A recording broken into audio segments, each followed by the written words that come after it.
This road trip comes to a close from rainy Toronto. Dodgers trying to win the series rubber match. They are 4-0 in rubber matches this season and trying to get yet another winning road trip. We say welcome inside and happy Mother's Day with Oral and Nomar. I'm Joe Davis. Alana Rizzo joins us in just a moment. So after losing the opener on Friday night, they win game 2 yesterday. And as Clayton Kershaw said following the game, it is the exact formula you'd like to see on most days. There's a couple of things you look for when you're starting off for the season: the identity of a team and the formula in which you want to win. And I think Clayton Kershaw touched right on it. Yesterday was the formula of this Dodger team. Showing the long ball, Jock Peterson showing off the power. The guy in the middle of your lineup, Mr. Consistency, Adrian Gonzalez coming up big, knocking in some runs. Justin Turner finally getting on the board in the home run department with his first home run this year, but also some power and also scoring some runs on the back end of the game for insurance runs. And then Clayton going 7 strong from your starting rotation. And then who's going to come in the 8th?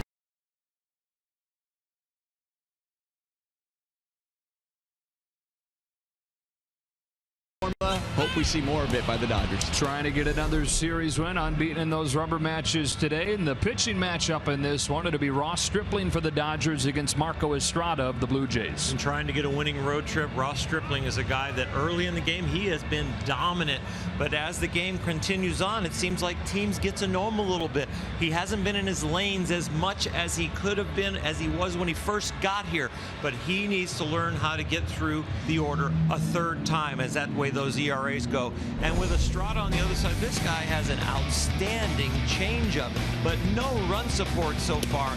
Batting average against last year, he was in the top 10.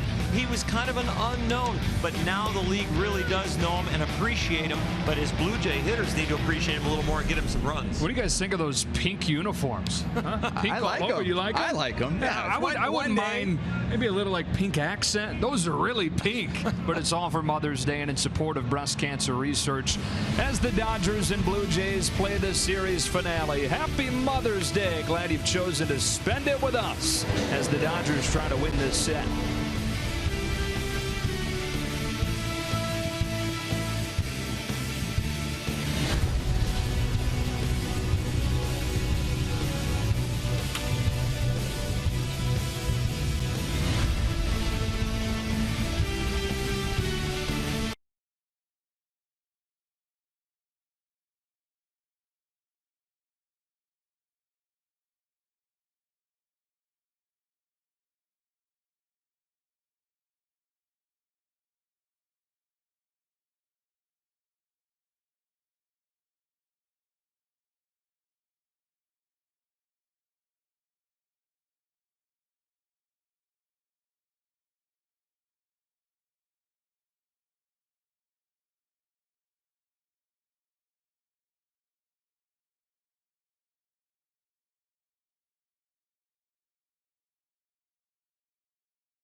They had a 10K here in Toronto this morning, and it was sunny. The rain has started to fall, so the roof closed again for the series finale here at Rogers Center. Got the pink unis today. Oh my gosh, it's always something with that guy.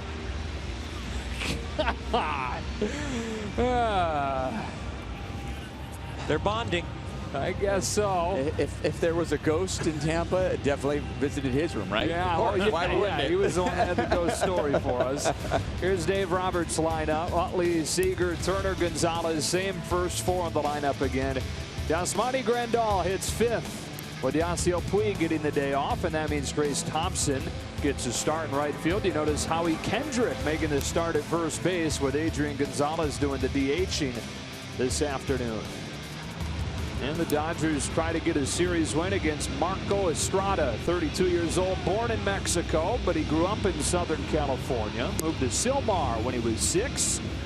He's been pretty good so far. The numbers sharp, and especially his last time out against the Rangers Tuesday, just 1 run on 2 hits over 6 innings. And the reason for that 1-2 record, doesn't get very much run support so far early in this season. But he's going to come at you with about 4-pitch arsenal. He's got a fastball, a cutter, a changeup, and a curveball.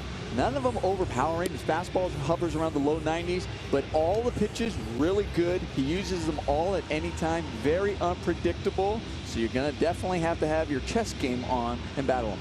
You know what? The .212 batting average against, he's been so much under the radar, I think, as far as a high-quality pitcher. Last year, he actually pitched out of the bullpen and then finally got into the rotation. And now this year, he's not leaving the rotation, because last year, batting average against led the American League, .203. So this guy is sneaky dominant. He's not sneaky. No, nothing sneaky about his approach. Sneaky cool shades, though, those pink ones. Chase Utley. See, it's not just the pink trim on the uniforms, but it's pink gloves, it's pink shoes for some of the guys, and it's pink bats. Off we go with a series finale in strike 1 from Estrada. Pink mask on the umpire, too. He's got wristbands on. See some flowers on the arm sleeves. Oh yeah, that sleeve, that is something. Hard hit on the ground is second. Goins has it for the first out. Closed captioning for today's broadcast is brought to you by Wiener Schnitzel. Marco Estrada now facing Corey Seager.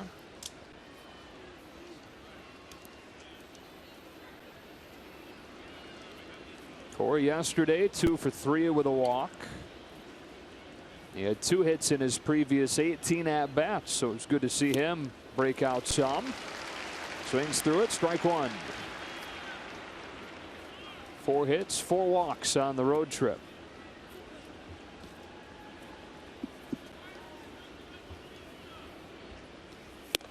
How many people back home are adjusting their television? Trying to figure out, okay, is my television off? No, it's pink. Here's Estrada's 0-2, and Seager cues it back to the mound. 2 up, 2 down for Estrada.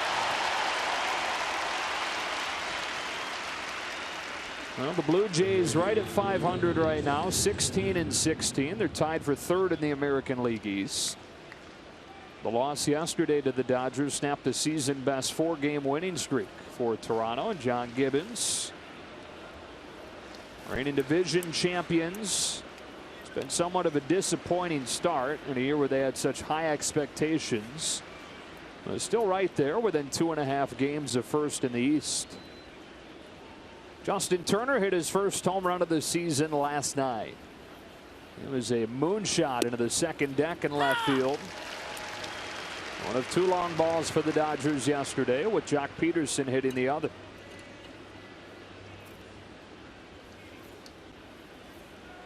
Comes in 0-1. Turner takes it in the dirt. 1 ball, 1 strike.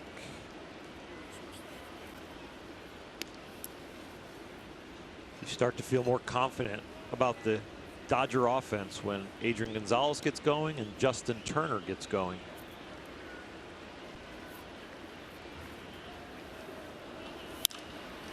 Got in on his hands. Turner flexed it to right. Bautista completes a 1-2-3 first inning for Marco Estrada. Ross Stripling takes the ball for the Dodgers in a scoreless game when you come back.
Of the first inning, and Ross Stripling ready to face this lineup for the Blue Jays. Right now, a disappointing 20th in Major League Baseball in runs per game after they were one of the best offenses statistically in Major League history last year.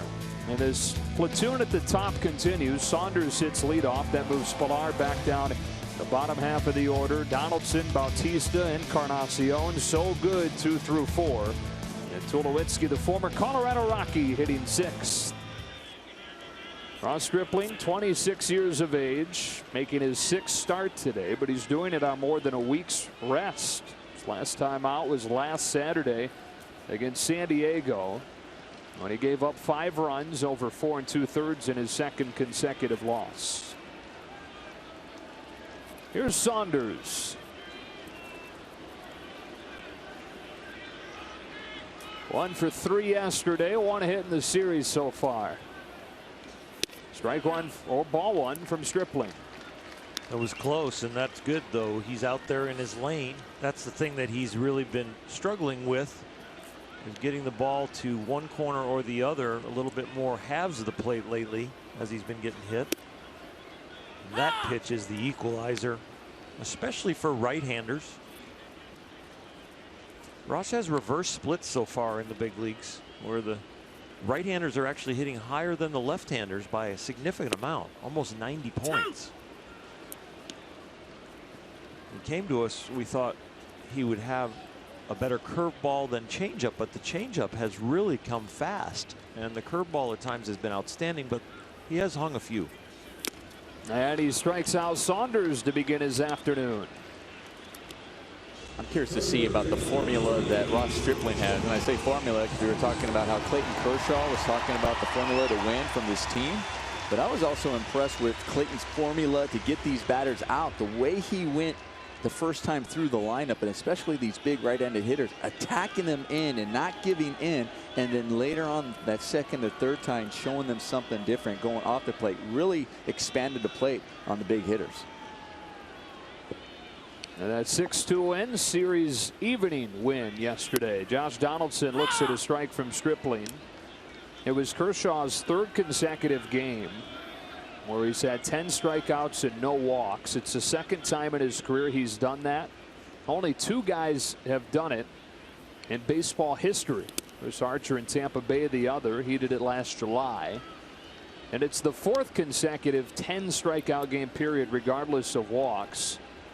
First Dodger to have 4 consecutive 10K games since Hideo Nomo in 1995.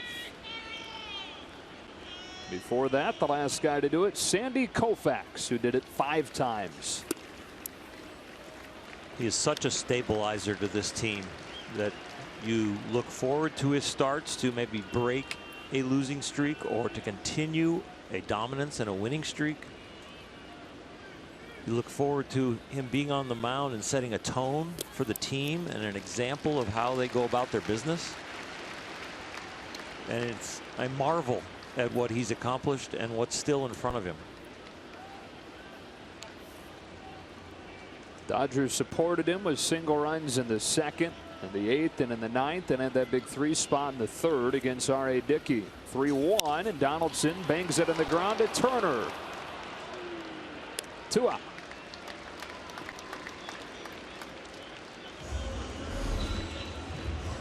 Nice backhand by Justin Turner, staying with it, and also recognizing Josh Donaldson wasn't really getting hustling out of the box because he knew how hard he hit it and that he had it, so he seemed to be really taking his time. So Justin Turner took his time to make sure he had a good throw.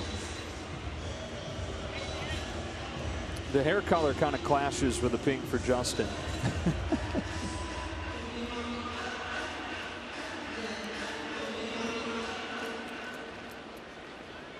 2 up and 2 down in this 1st inning for Ross Stripling. He now faces Jose Bautista. Has 2 hits in this series, a home run and a double. His double against Kershaw yesterday was his hardest hit ball this year. And just barely missed getting out of here off of the wall and left.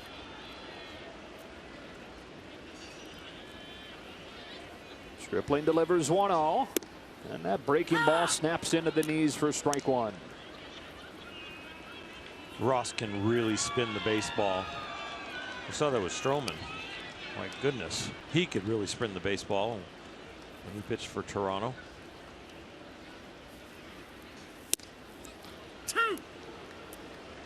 The way he throws his curveball, when it still breaks pretty sharp when he leaves it up. You know, the ones that are down, though, they seem to have an extra gear the way they finish.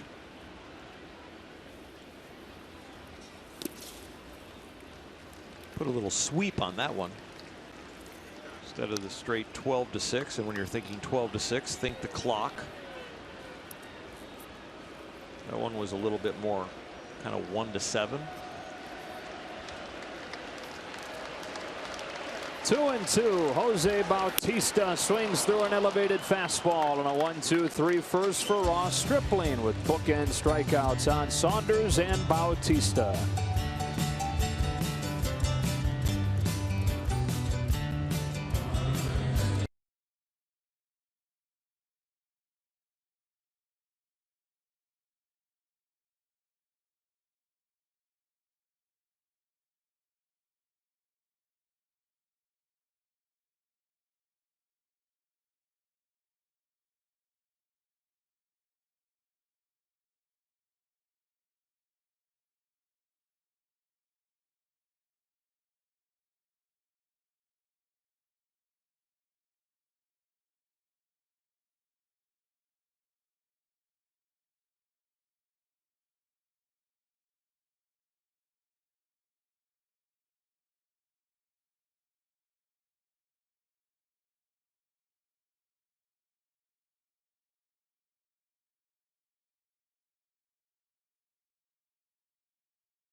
Major League Baseball, of course, is celebrating Mother's Day today, being that it is Mother's Day, but it's also for awareness for breast cancer research. A lot of the players will be asked to assign a lot of the equipment and the stuff that they're using for Mother's Day to be donated to the Susan G. Komen Foundation. Of course, around Major League Baseball, a lot of the ceremonial first pitches were thrown out by women either battling breast cancer currently or breast cancer survivors. So happy Mother's Day, but also for a good cause, gentlemen. All right, yeah, it was Jay Happ's mother that threw out the first pitch today for Toronto, and Happ caught that first pitch. Adrian Gonzalez celebrating his 34th birthday on this Mother's Day. Looks at ball one. Knocked in a couple of runs yesterday, and surprisingly, they were his first RBIs in 2 weeks.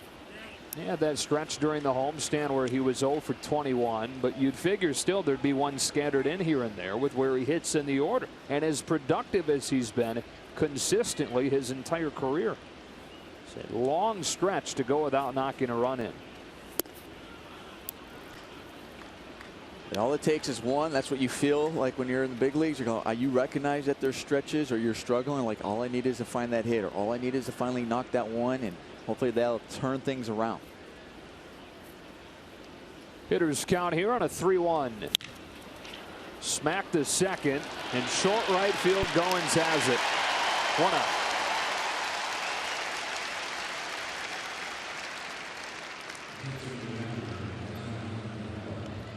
What I've also noticed, look at this defense. It's obviously it's a pull defense, but it's not a shift because you don't have the shortstop over there. But you're going to play the second baseman deep in that hole so he can cover some range, just like he did right there. But I think we're going to see more like that off Adrian because he's not afraid to go the other way. He's been showing that to stop, especially when a team shifts. He's not afraid to just use that hole. So I think word starts spreading. So he's going to almost create some more holes for himself because you're not going to see that shift. Now Smounty Grandal looked at his strike. And now the Dodger catcher swings at that changeup that Estrada throws more frequently than any pitcher in baseball. Throws that and his four-seam fastball. And people, the scouts, don't rave about the velocities, but what they rave about is his vertical movement. Two of the largest vertical movements in the big leagues. And so we're not even talking about a curveball. We're talking about his fastball and his changeup. One is over 10 inches of movement, and one is just under 10 inches of movement.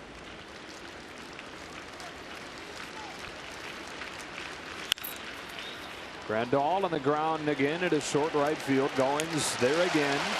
And the positioning defensively for the Blue Jays all series long has been spot on. 2 away. There's your shift that we talked about. The other thing too is being on turf. It feels like it allows you to go even deeper out there and get more of a range because the ball is going to get to you a little bit quicker. And also you don't really have to worry about maybe some of the lip of the grass or the grass playing different. It's pretty consistent. Howie Kendrick making the start at first base today. Dave Roberts had said yesterday that it would be either Justin Turner or Chase Utley, he thought. With Adrian Gonzalez getting the day off from first and DHing, it's Kendrick making his first start there this year. He is starting to look like the old Howie. The bat's coming through the zone with more velocity. He looks more balanced. He doesn't look lost.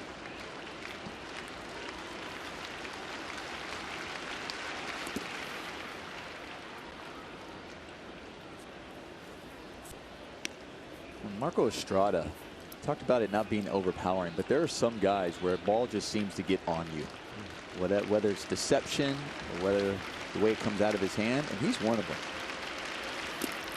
So that fastball, maybe 91, 92 miles an hour, but sometimes it can seem like it's 95, 96.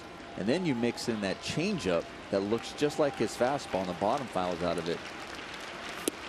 And 6 up and 6 down for him today. That's his first punch out. On to the bottom of the second and no score.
a weekend, not just in this city, but in this ballpark. Yeah. Great environment. The roof closed, but that's made it particularly loud. Really easy to grade which is the better dome. Tampa Bay or here. Yeah. Yeah. Especially when you put 30,000 more people in it. 1-2-3 first inning for Ross Stripling. Edwin Encarnacion leads off the second by looking at ball one. Yeah, the fan support here has been great. Incredible. It wasn't always like this here in Toronto. I remember when I was playing it would feel occasionally like the way Tampa was. There were some nights where they wouldn't get 10,000 people. But now you saw over this series the consistency of 30,000 plus. Well, 40. Tampa was like 10, 11, 12 in that area. And now it's been over 40 both days so far. And I'm sure today way over that. And of course, the years you were coming here, Nomar, were the down years. Had those back-to-back World Series titles in the early 90s, but then a 22-year postseason drought before winning the East last year and going to the American League Championship Series. 2-2 on Encarnacion. And it's interesting because the teams, they may not have won, but they had some great players on their team. Carlos Delgado, Sean Green, you had Roy Halladay, you had some pitchers. I mean, you had pieces.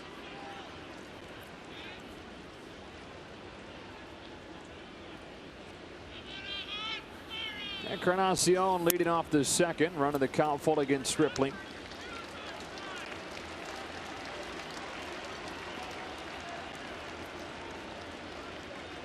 Texas native, former Texas A&M Aggie, walked down there, turned into a star for Texas A&M. That one's fouled hard off of the mask of Grandal, and it stays 3-2.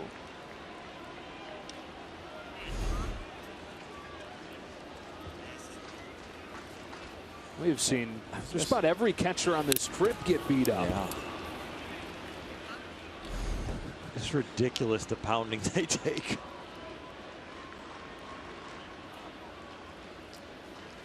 Comes another payoff.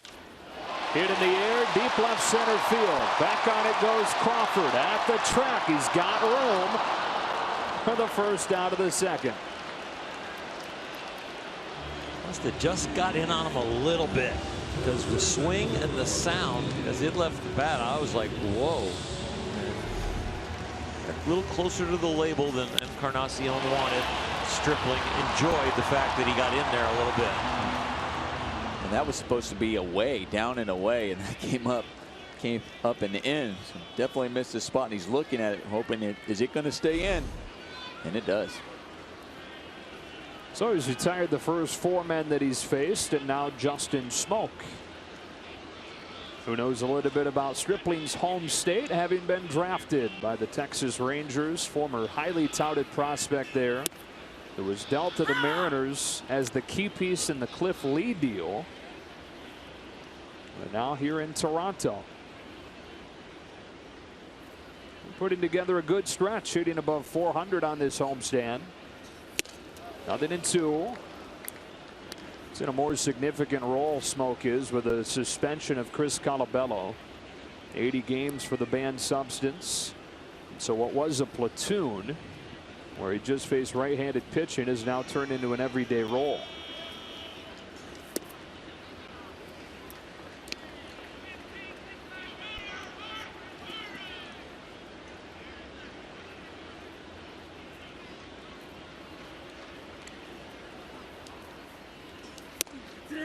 Just inside, and it's 2-2. I'm just thinking the amount of boxes that were been delivered today to all the clubhouses with all the from the pink shoes, the pink sleeves. There's even pink tape on some of that. I mean, all the different boxes. Pink bats. Yep.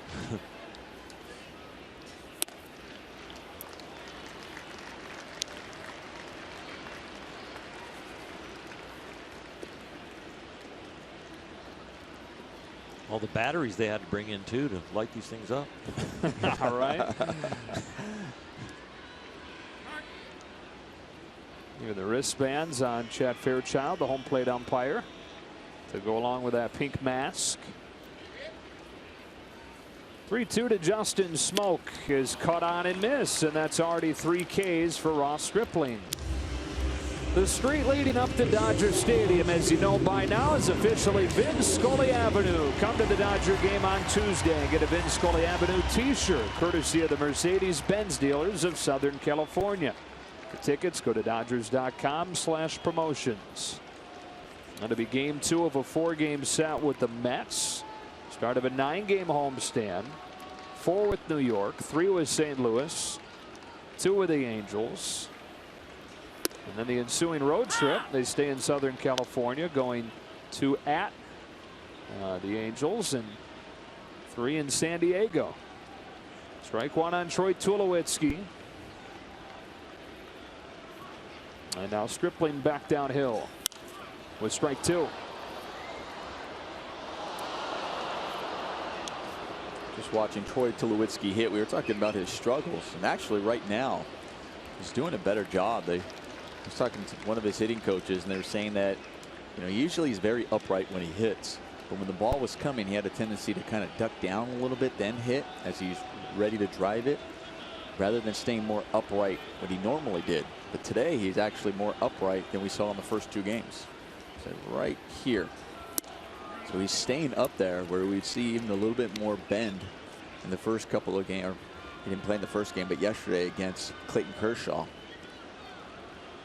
So for him, he's hoping that translates into more success in being the Troy Tulowitzki that we're all used to seeing. 5-time All-Star in the last 6 years, hitting just .167 so far and taking strike 3 on a curve from Stripling. 6 up and 6 down for Ross with 4 strikeouts. Jock Peterson set to lead off the 3rd inning for the Dodgers. Can he make it back-to-back days with a long ball? No score.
Ross Stripling already 4 Ks against this great Blue Jays lineup. And now Jock Peterson steps in against Marco Estrada, who bounces in the first one, 1-0. Jock 1 for 4 yesterday. How about the sleeves on his forearms today? Very, very colorful. They are. Those flowers. They are. Swings at a changeup, 1-1. Can you tell what kind? Are they tulips? I wish he'd hold still. Yeah. Under Armour tulips.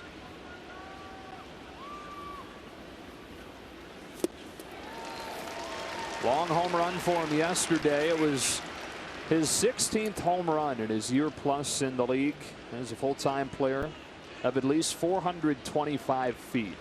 The only left-handed hitter that's hit more during that span is Mike Trout. And in fact, during that span, he has the longest average distance in the majors. 2-2. Can you check that? You said Mike Trout as a left-handed hitter?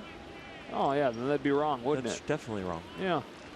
Have to double check that. Second part of it is right. Longest home run distance in the majors, average-wise, since his debut, is Giancarlo Stanton just behind him. Right. First part would be right if Mike Trout was left-handed. And he goes after that change, strike 3. We talked about Marco Estrada, the unpredictable. I mean, here's 3-2 count, was challenging him with fastballs, and then he gives him a beautiful changeup. You're anticipating a fastball as the hitter. That's why you can see Jock out in front on that pitch. Start off in the strike zone and just fooled. Carl Crawford takes strike 1. Mario Soto, Trevor Hoffman. I'm trying to think of the best changeups I've seen. This guy's got one of them.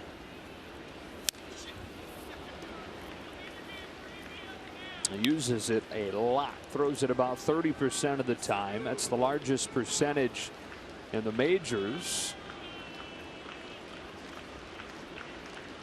And 0-2 to Carl Crawford. Ball 1. Estrada came over from the Brewers straight up for Adam Lind.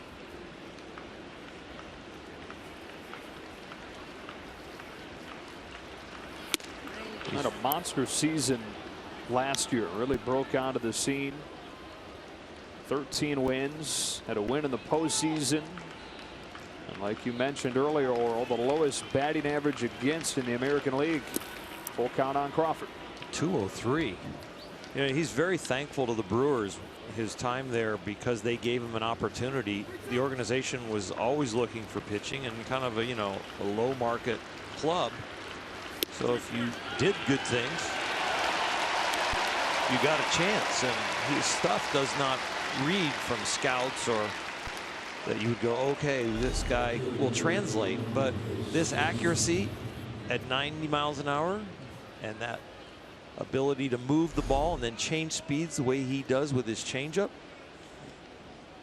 you could project him, and the Brewers did, and he's a big leaguer, and now he's a high quality big leaguer. He's struck out the last 3 Dodgers and has retired all 8 as he misses upstairs to Trace Thompson, making the start in right field today. Double check that note about that made Mike Trout a left-handed hitter. It's just hitters, period. Trout is the only guy with more home runs of 425 feet or longer than Jock Peterson since the start of last season. Even more impressive. 9 up and 9 down for Estrada as Thompson flies out to right.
is brought to you by the Dodge Challenger. Test drive one at your local Dodge dealer today. Happy Mother's Day back here in Toronto, where Ross Stripling has retired the first 6 Blue Jays that he's faced and now gets Kevin Pillar, who's back down in the 7 spot today. John Gibbons, the manager for the Blue Jays, has said that yes, it basically at this point is a platoon at leadoff. So Pillar will hit leadoff against left-handed pitching. Michael Saunders, such as today, against righties. Pillar hits a high fly ball to left center. On the move is Crawford. Turns and watches it bounce off the bottom of the wall. Pillar's double, the first base hit of the day for either side, and it leads off this 3rd. Once again, looking at where Yasmani Grandal is set up on the outer half, and that ball creeps over on the inner half. Got away with one before.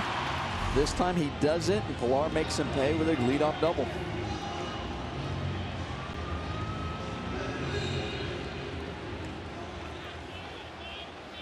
Pillar's 3rd hit of this series. 2 long doubles and the game-winning home run on Friday night off of Joe Blanton in the 8th inning.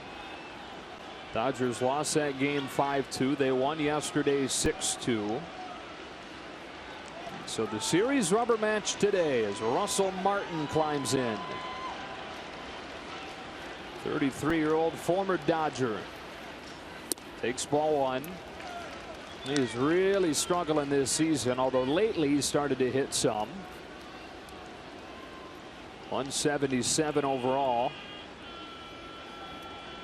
And with those struggles, decided to shave most of his beard last week. Left the mustache, though. The mustache has been good luck this week.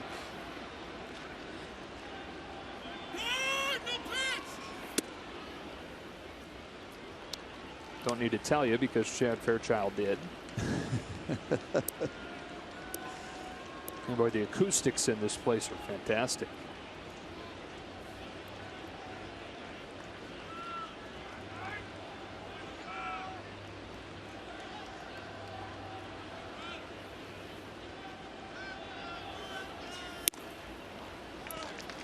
I like that Chad Fairchild did not raise his arms.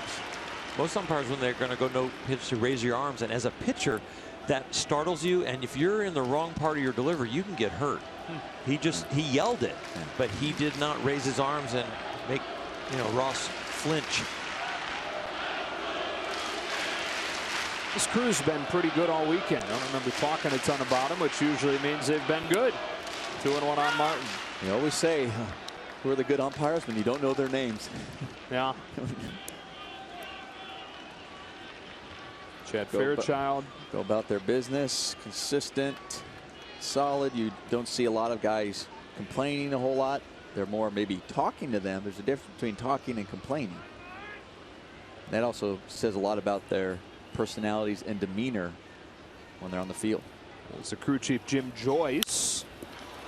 Move the runner over with a bouncer to Kendrick. Stripling steps on the bag, but a productive out for Russell Martin. And so while he doesn't improve on that batting average, it is so much lower than it's ever been.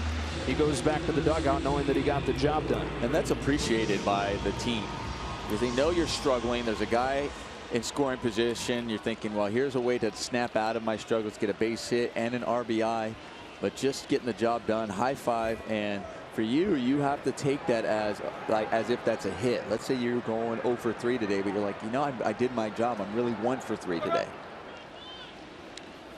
Brings up Ryan Goins out of the 9 spot, who is 0 for his last 15. And so he'll be looking to do the same thing. Bring that runner home from 3rd, whether or not it improves that batting average. So 0 for his last 15 and 2 for his last 31. Starting to lose some playing time at 2nd to Darwin Barney. Bouncing ball, diving Kendrick has it, comes home and shouldn't have. Pillar scores the game's first run. Kendrick playing his first game there in 4 seasons. Would have been a near impossible play to make. The Dodgers were playing in on the corner, so you're thinking if the ball's hitting me, you're coming home. Originally, Howie makes a nice dive, but maybe once he gets to his knees, maybe a little. Yeah, once you go down to your knees, that's when you just got to say, okay, I really don't have a chance. Let me just get up and make sure of the out. Try to keep it from the big inning. And I'll tell you, you also have to give Pilar a lot of credit. He got a great jump over there, was preparing. Once he saw that ball hit the ground, he was off and running, and he had some really good speed. We've seen that in center field. Second time through the order now, Michael Saunders. I will tell you, as a pitcher on the mound, I love Howie making the attempt, but when you step back and look at the big picture, maybe you're saying, we should have just got an out. Especially with the guys they have coming. Donaldson, Bautista, and Encarnacion to follow Saunders here at the top of the order.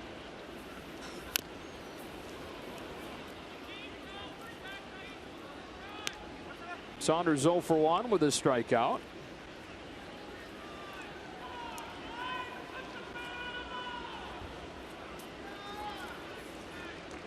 The strikeout numbers through the roof for him, which makes him a bit of an oddity in the leadoff spot. She moved into after 2 weeks this year. Opposite field shot off one bounce. Seager picks it. Utley the jump throw wide of the bag. But a nice start to that turn by Seager to get the second out. This ball was hit hard enough to turn a double play, but Chase had to turn it that way because he had, look how far he's playing from second base.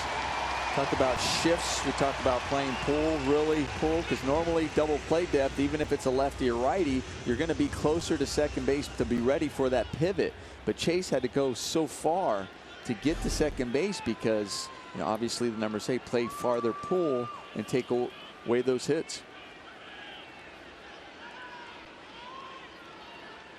So the runner at first and 2 gone. It's Josh Donaldson. Dodgers have done a good job limiting him in this series. He's 1 for 7 after his ground out in the first inning. His 9 home runs, second in the American League behind Robinson Cano, who hit 2 yesterday to take the lead in the American League over Donaldson and Jose Altuve of Houston. How about this? He's gone 6 games without a home run now. Donaldson doesn't seem noteworthy, except it's his longest drought this year, 6 games.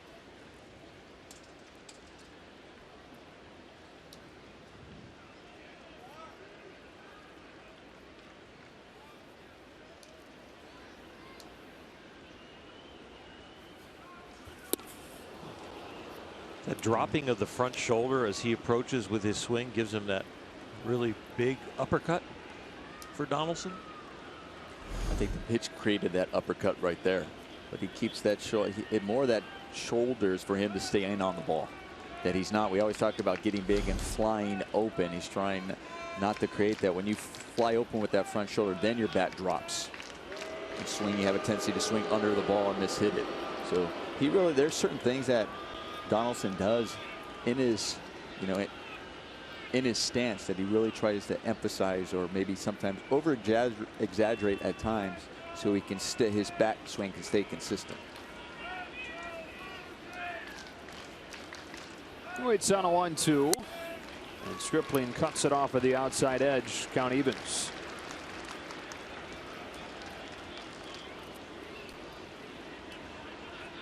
Leadoff double for Kevin Pillar. Moved to third on Russell Martin's bounce out, and scored on the fielder's choice grounder from Goins. After Saunders bounced into a fielder's choice, Donaldson takes upstairs and the count goes full.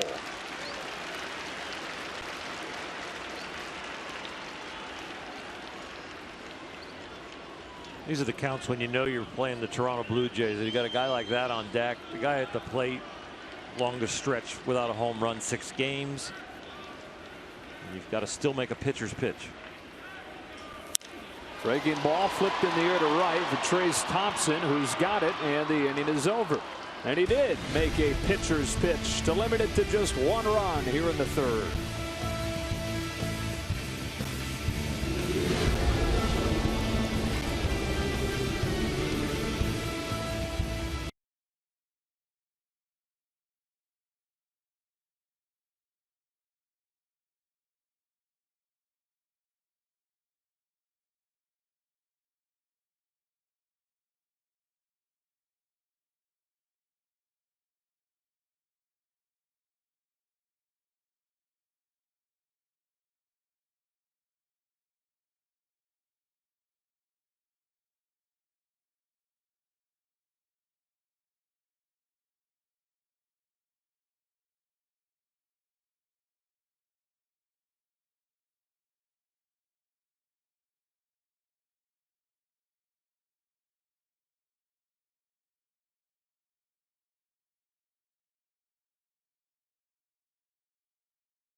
Time for our Coors Light Cold Hard Facts with Alana Rizzo. Well, Joe, so far so good for Marco Estrada. 9 up, 9 down against the Dodgers in the first 3 innings. And he really is picking up where he left off last season. You look at the lowest opponent average against, and a lot of names that you might expect. And then there's Marco Estrada, 203 average. Dave Roberts earlier today said you have to be disciplined against him, not predictable. He throws all pitches to both left-handed and right-handed hitters, guys.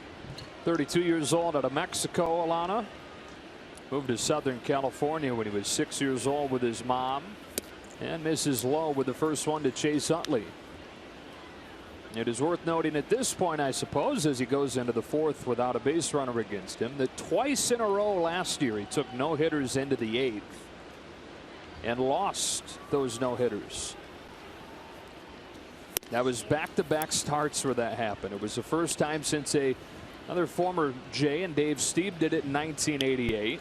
Losing no hitters in the 8th inning or later of back-to-back starts. And Dave Stieb's were ugly the way he lost them. Bad hop ground balls. It was ridiculous. They both should have been no hitters.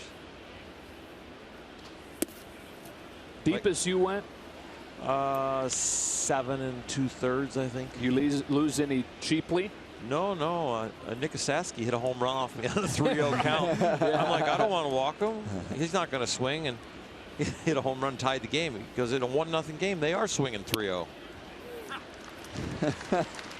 I came in and goes, I can't believe he's swinging 3-0. He goes, it was 1-0, dummy. I'm like, you're right.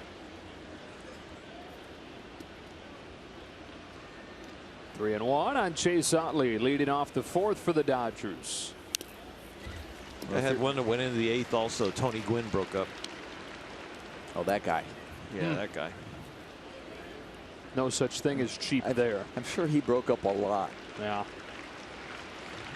Or he just really just ended your dream of a no-hitter right away the first time he was up.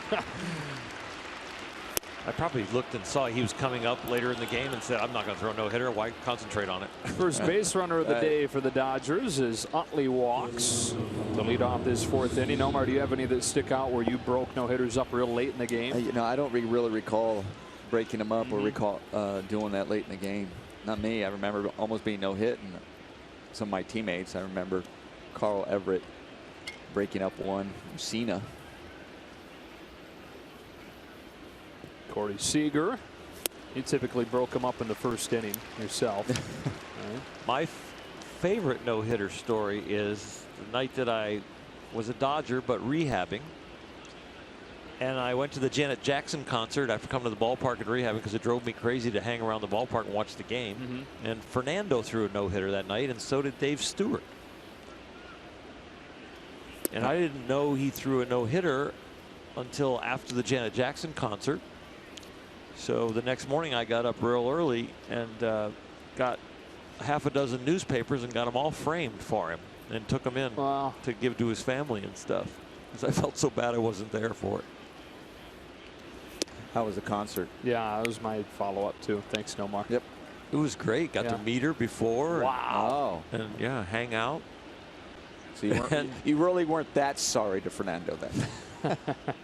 It was a gift for really being dedicated to my rehab at the time. And Tommy said, you know, I want you just to have a night off. I want you to come in and then you can go home and be with your family. And my wife said, there's a Janet Jackson concert. Let's go. No wardrobe malfunctions at this one, right?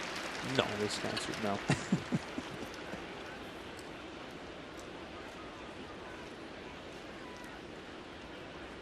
Seager bounced back to the mound his first time. You know, the funny thing was when we met Janet Jackson before, Milli Vanilli was there. They're the group. I really told them how much I enjoyed their work and their singing and how in tune it was. And they ended up getting busted for lip syncing. Yeah. That didn't change the fact that you enjoyed it. You just enjoyed what whoever's voices they were other than theirs. I'll admit I went to that concert.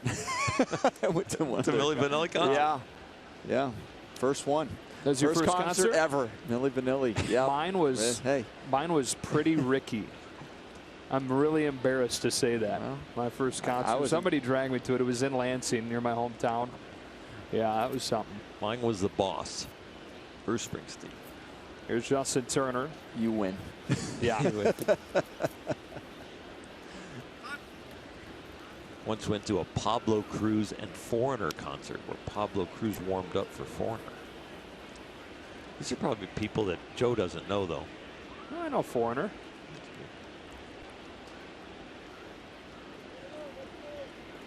Justin 0 for 1, flied out to right. Dodgers still looking for their first base hit against Marco Estrada, who walked Utley to start this inning. Turner smacks it on the ground is short. Utley was moving with a pitch and will reach second anyways as it squeaks through the legs of Tulowitzki.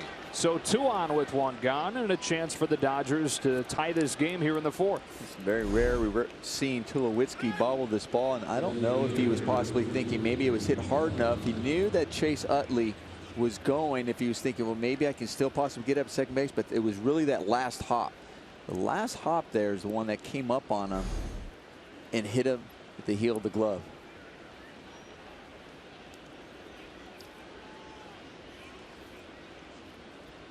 And so Adrian Gonzalez, who had a multi-RBI game yesterday in that 3-run inning, his first RBI since late April. Takes ball 1. Same feedback on dirt in this dome as we were getting in Tampa Bay.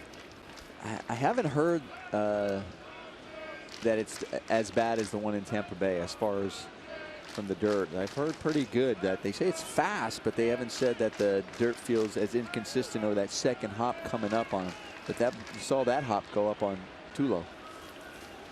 Was ruled an error, by the way. So the Dodgers still looking for their first hit. 1 ball, 1 strike on Gonzo.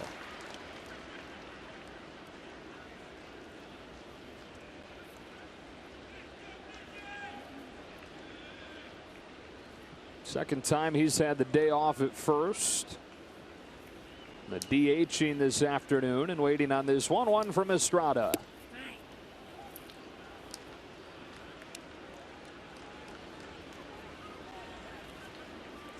Here's an interesting fact. You're talking about the dirt, asking about it. The dirt here, they say it's 1 foot deep as far as the infield dirt compared to in Tampa Bay. It's inches on concrete. So I know they did a lot here. You know, when I played, they had that old kind of AstroTurf. There wasn't the long blades. There wasn't the infill. It was non-infill type of turf, and it was all the infield. But now, when they created the longer blades, the infields, but they've made a really effort underneath to put dirt, soften it, and make it feel like real grass as close as possible. Gonzalez takes strike 3. Didn't like the call from Chad Fairchild. That is 5 Ks for Estrada. And Gonzalez spending some extra time discussing with Chad Fairchild.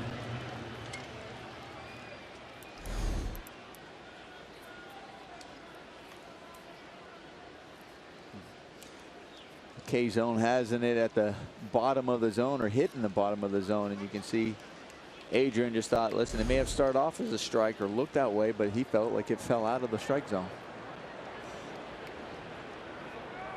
And so it's up to Yasmani Grandal with 2 on and 2 out in the 4th inning. And he takes ball 1. Grounded out to second his first time. And a position perfectly with the second baseman Goins in that exact spot right there in short right. On a ball that was hit well.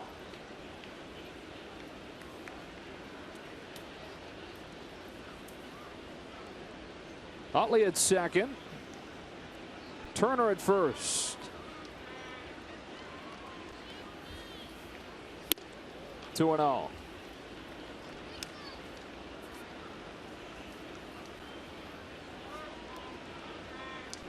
Yasmani Grandal, who's off to a great start this year after the offseason shoulder surgery that prevented him from finishing strong last year. He's an all-star during the first half. That average was still up around 300 when he injured his shoulder at Philly in early August. But went on a 6 for 49 skid, or 6 for 94 skid to finish last year while battling through that shoulder. He waits on this 2-1 from Estrada and looks at strike 2.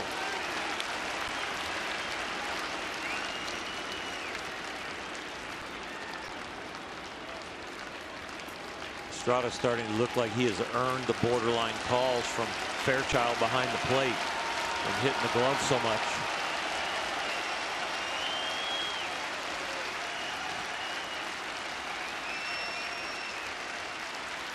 Dodgers get their first base runners of the game, but strand them at first and second, and they still don't have a hit against Estrada through 4.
On this Mother's Day, and then get him a nice gift, or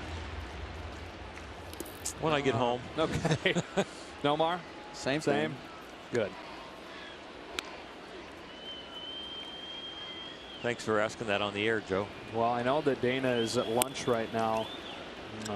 Probably not with the sound on, so I wasn't necessarily throwing you under the bus. Okay. 3, 4, and 5 for Toronto coming up against Ross Stripling in this 4th inning. Blue Jays only have 1 base hit. It was a double from Kevin Pillar starting the 3rd. Moved up to 3rd and a bounce out. Scored on a bounce out.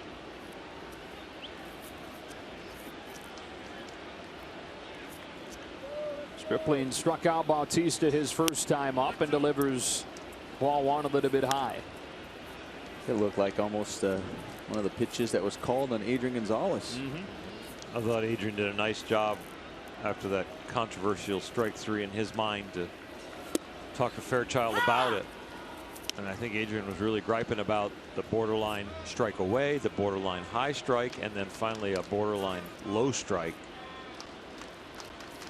Kind of like you can't give him all those. Boy, I gotta love what Stripling's doing against Bautista here. He's using the whole kitchen sink. He's not saving anything for later in the game. I've got to get these guys out, and I'll go as far as I can go. Including up there. Yes, Monty asked for it up. And he got it up. He didn't want to make a mistake. That hits the cupboard above the kitchen sink. Yeah. The one you need a chair to get to. Yeah.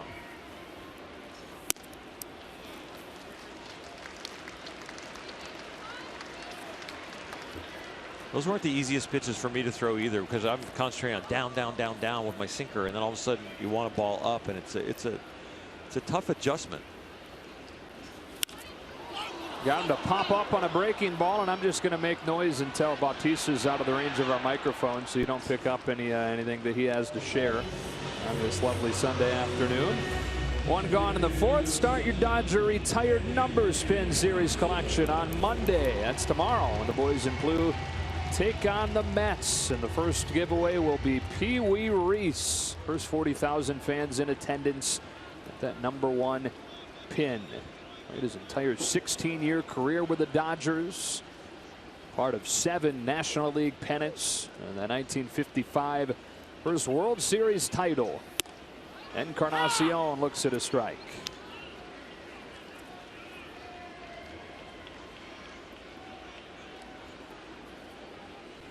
Oh for 1, flied to left his first time. It is 1 for 9 in this series.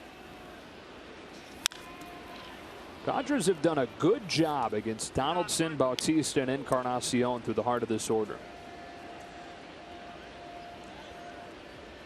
They've kept the mistakes down, and when they've made them, these guys haven't put real good swings on them.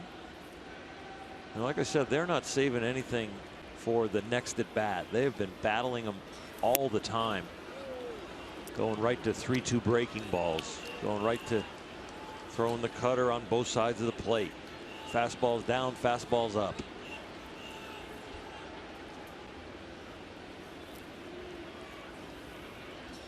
Donaldson, Bautista, and Encarnacion in this series, guys. 4 for 27. That's doing a number on them.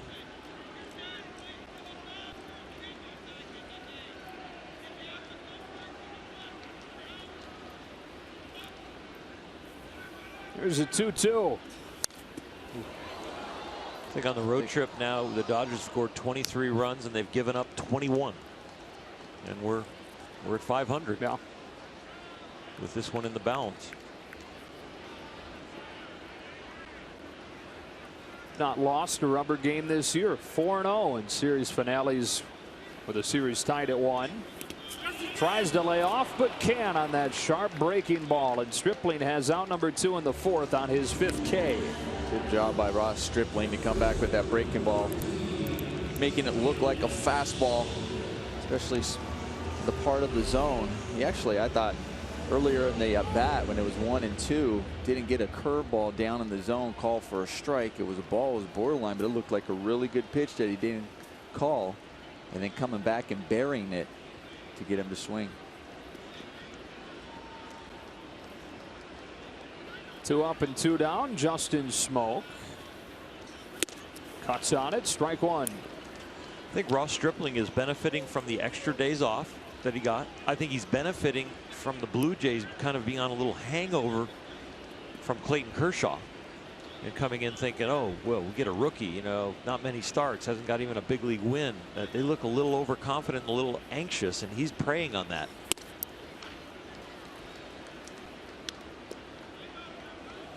Hangovers in Toronto? No. Nope. Here's a 1-1. 2 balls and a strike now.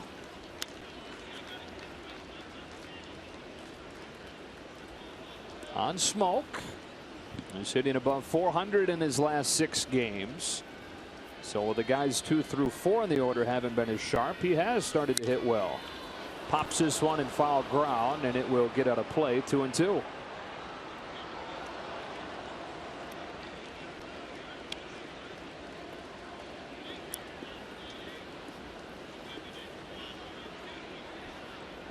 This is my first Mother's Day without my mom.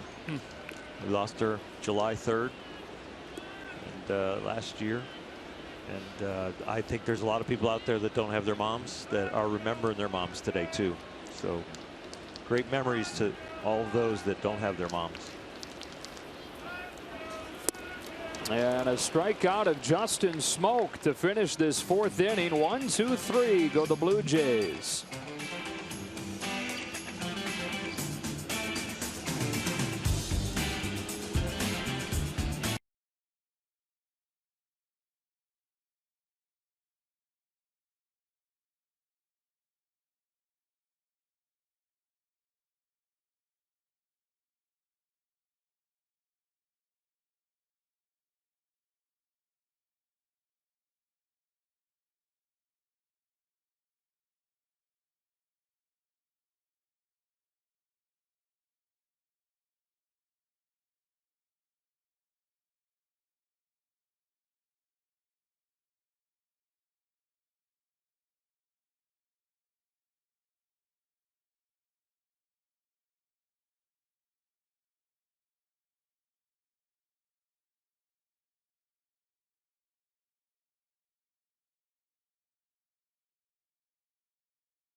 It's time for greater coverage of baseball, brought to you by T-Mobile. Hello, Alana. Hello, Joe. Well, Howie Kendrick certainly has been a man all over the diamond. It's the first start at first base this season, but he has been there before. In fact, 64 other times he has played at first. Of course, Adrian Gonzalez getting the day off defensively, so Dave Roberts was down to a couple of options, with Scott Van Slyke being on the shelf and Yasmani Grandal behind the plate. Howie Kendrick is the man. Dave Roberts saying that I trust him, and he says he's comfortable over there.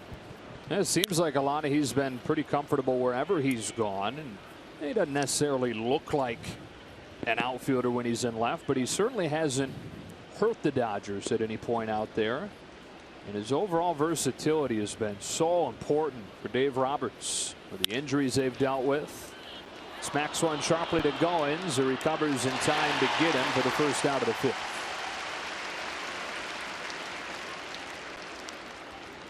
And so still no hits for the Dodgers against Marco Estrada. Through 4 1/3 and a 1-0 game, and it's Jock Peterson, who struck out in a changeup his first time.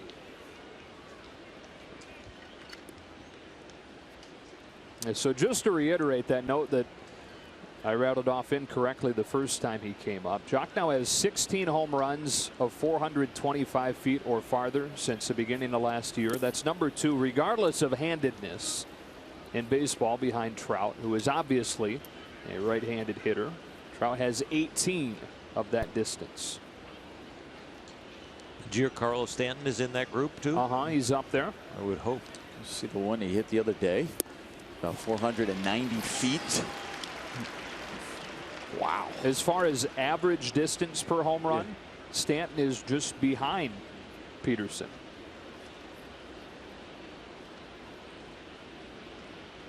And they're both north of 400.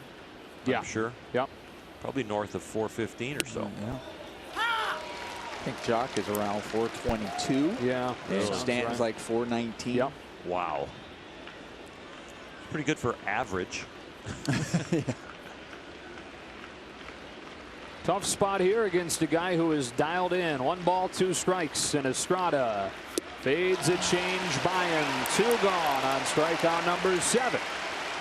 Starting to get a little bit interesting at this point.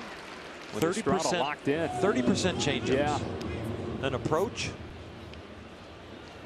for 30% changeups would.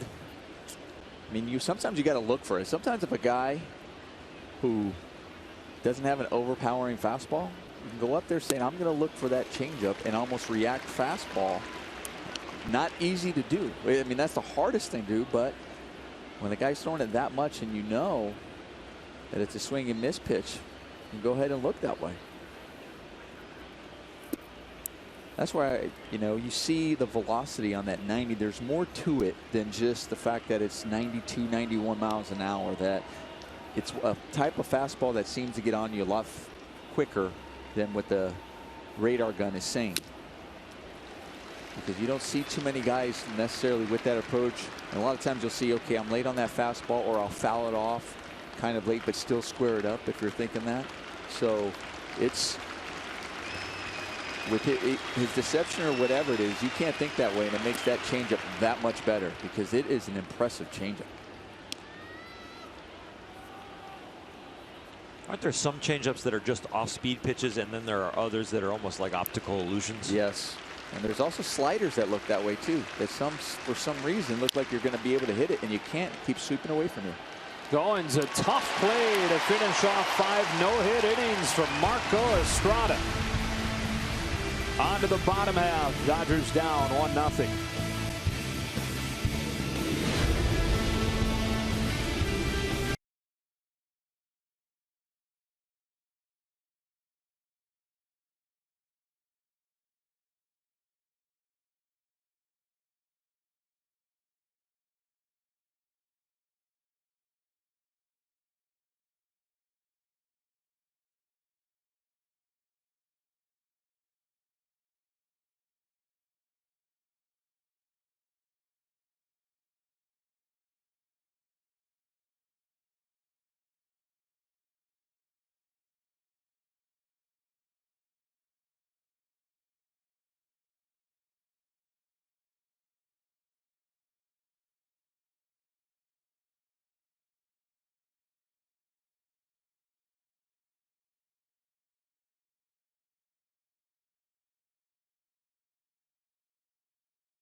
is brought to you by Children's Hospital Los Angeles. We treat kids better.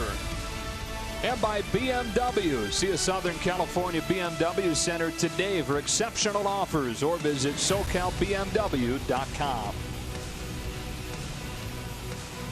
Those pink bats in the background have been good for a whole lot of nothing today for the Dodgers. No hits against Marco Estrada through 5. Ross Stripling has been nearly as good. He's allowed just 1 hit. Troy Tulowitzki swings at the first pitch and fouls it off, strike 1. The only hit for Toronto came from Kevin Pillar to start the 3rd. It was a double, and he eventually scored on back-to-back groundouts.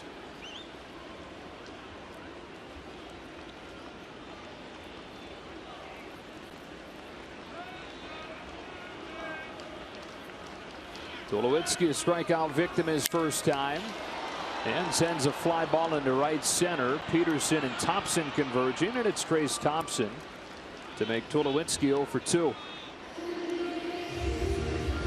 First time these teams have met up since 2013. And the Dodgers try to win the series rubber match. When they met in 2013, it was during that incredible stretch for the Dodgers, and it was on the road trip to open the second half of the season, where they won 3 in Washington and then came up here and swept the Blue Jays. Here's Kevin Pillar, who takes outside ball 1. There were 47 and 47 when that second half began, and the road trip through Washington and Toronto started a 25-3 run.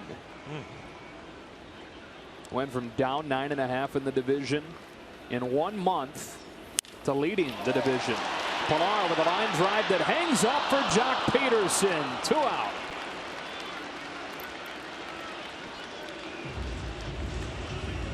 Well, Kevin Pillar finally knows what it feels like, because he does this an awful lot. Line drive to center field. Good job by Jock Peterson, keeping an eye on it, rolling with it, making a fine catch. We look at Carl's cam. Ross Stripling, just like Orioles, appreciates it. Yeah, sure do. You appreciate that great defense behind you. Russell Martin goes after the first one and fouls it off, strike 1. I thought you meant he appreciated the Carl scam. I meant both. I want Nomar eating the burgers, and I want to go to Morongo. It is a little backwards, considering that Orioles the poker player, and you're the one that's seemingly taking ownership over the Morongo Casino and Resort. Slow-mo cam. Yeah. I just thought they were a great sponsor. Why does it matter who plays poker or not? There's no disputing they're a great sponsor. I'm with you. Carl's too. Right? It's a $6,000 burger. That was at Mandalay Bay? The Palms. The Palms. The Palms with a 24-year-old bottle of French Bordeaux. Breaking ball got in on him, and Stripling went up the ladder to pull it down. That's back-to-back 1, 2, 3 innings for Ross. Let's see if the bats can get going to help him out. No hits through 5, but only down 1-0.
game with the Blue Jays in front, but that's one more run and it's one more hit. Then Marco Estrada has succumbed to the Dodgers.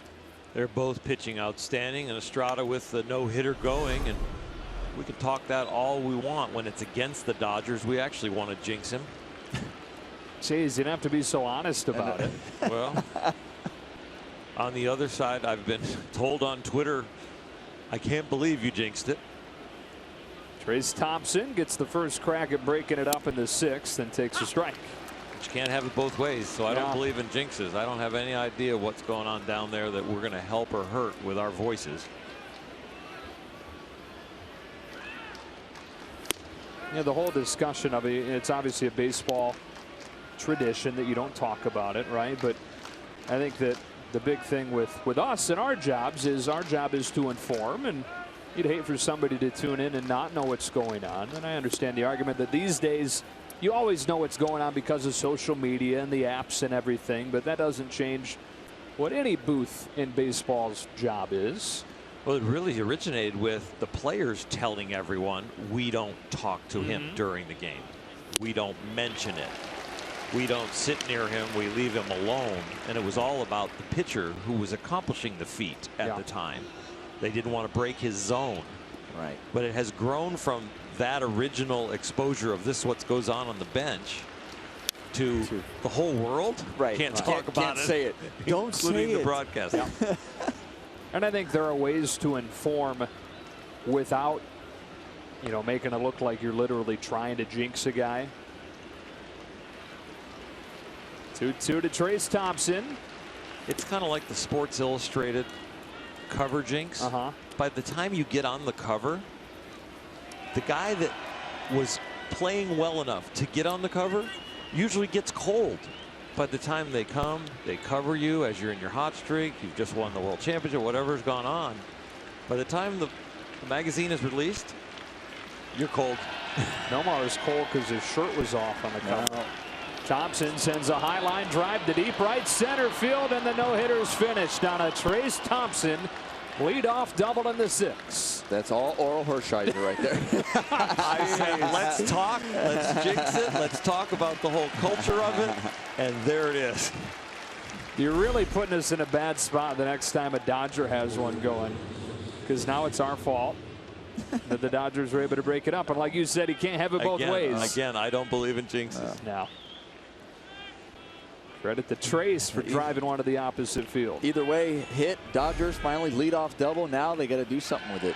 Now they have to see how they can produce a run. The Blue Jays did a good job when they got a leadoff double, and that was their only run by Kevin Pillar. And you had Russell Martin move him over. And you have here just the guy you'd like to try and get that job executed, Chase Utley.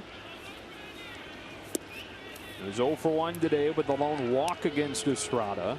That came in the 4th inning when the Dodgers had runners at first and second with one gone. But Gonzalez and Grandal both struck out to end that inning.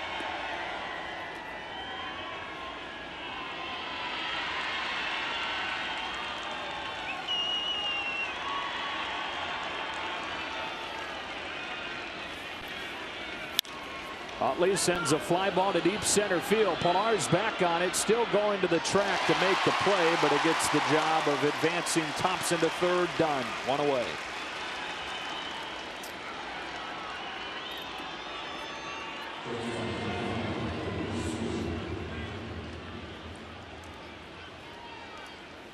Chase did his job, did a good job. Now it's up to Corey Seager. We'll see what the Jays infield decides to do. It looks like they're going to play in. And now it's up to Corey to find a way to find a hole or get a pitch he can handle and get it up in the air. And those holes get a lot bigger when the infield comes in like this. Corey is 0 for 2 today.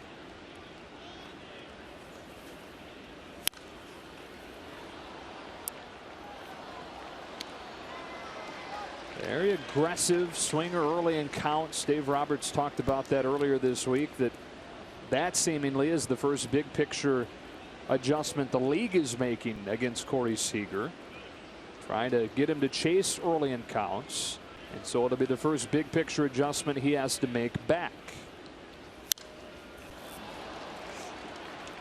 That was the pitch right there. The one he can handle, a fastball. It's kind of, it was out over the plate on the outside, but it was, as far as height was concerned, it was a height that you could get up in the air.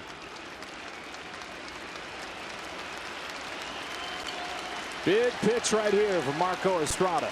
They set outside, and Seager takes it away. It's a complete setup pitch. Throw it up in his eyes hard. Did not want that to be a strike at all. Is he going to go back there with the fastball? But the setup really is for the changeup.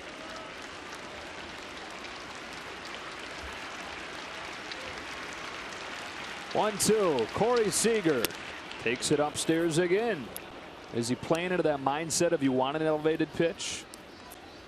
Right now, I think they need the strikeout, and they want to save the shutout and the lead. So they are taking 2 pitches to set up. I would believe this has got to be a changeup away. Breaking ball, swing and a miss, kicks away, but Martin's on top of it, and Thompson has to hold it third.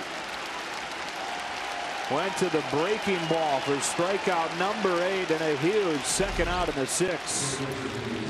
You set somebody up so they know what's coming, but then you put it in a hard place to hit. That would have been the changeup, or you set them up for the changeup and you do something opposite and you completely fool them, and they did that with the curveball. You know, I still would like to have seen, I mean, you're frustrated. You didn't get the job done. But once you see the ball kick around, if Corey just runs to first, maybe draw a throw, you never know if Russell might throw it away, but make them, instead of just walking into the tag there with a runner on third base, go to first to see if he can draw the throw. So it's up to Turner. It takes ball 1.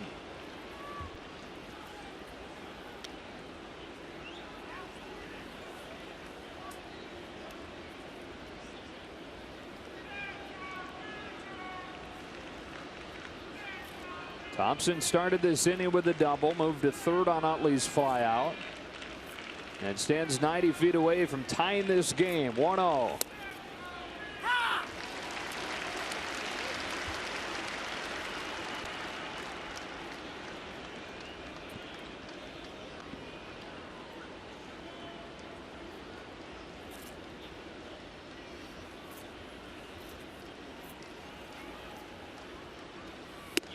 Breaking ball is up. Turner goes ahead in the count, 2-1.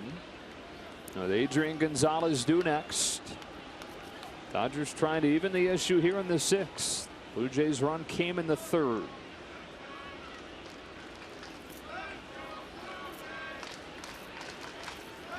Here's a 2-1 from Estrada. 2 balls and 2 strikes on that filthy change. Yeah, he said when we needed to get the runner over to third, Chase Utley was the guy. Well, with 2 out and you need a hit, Justin Turner is the guy you want in the batter's box also. One of the highest batting averages in the big leagues over the last couple years.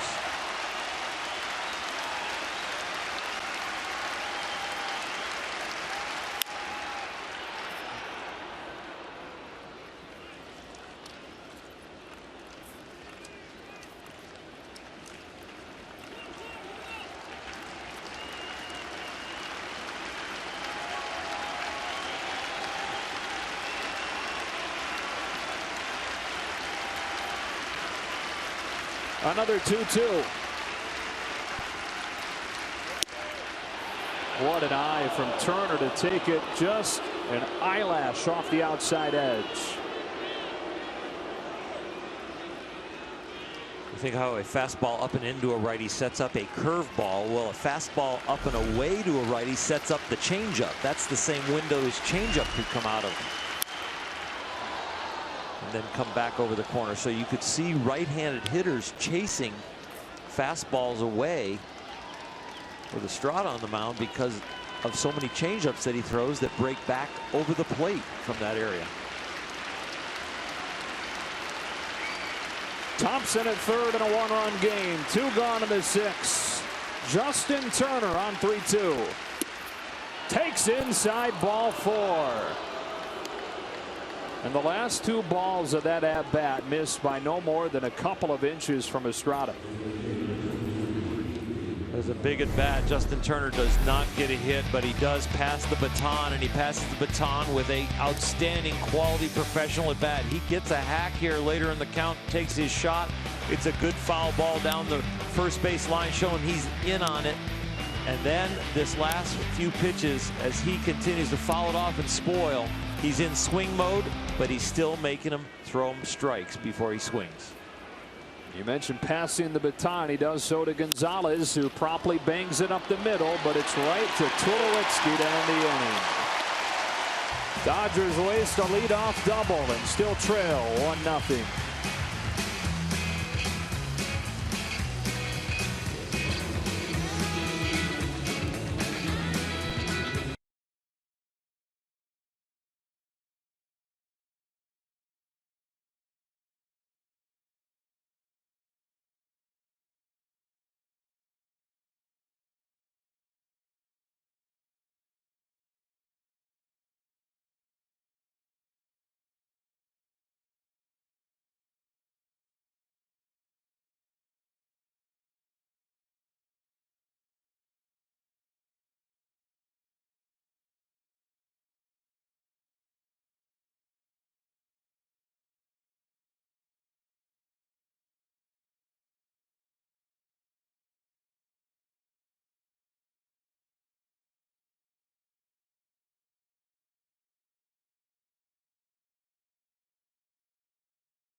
Hit for the Blue Jays. Don't miss the highly anticipated annual Freeway Series driven by Lexus when the Dodgers and Angels face off May 16th and 17th at Dodger Stadium. Go to Dodgers.com/tickets.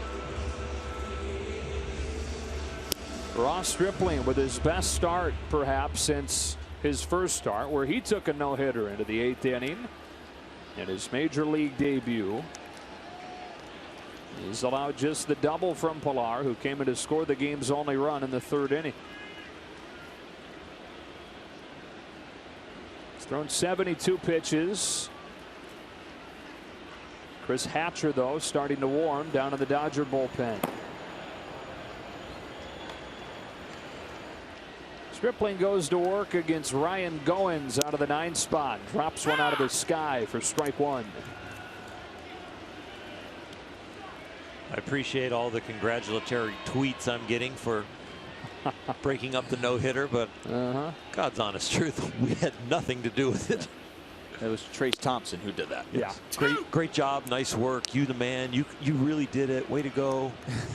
I'm like, what? I think you're going to check Baseball Reference tomorrow, and your headshot will have moved up one spot in the all-time Dodger WAR leaderboard from your contributions today.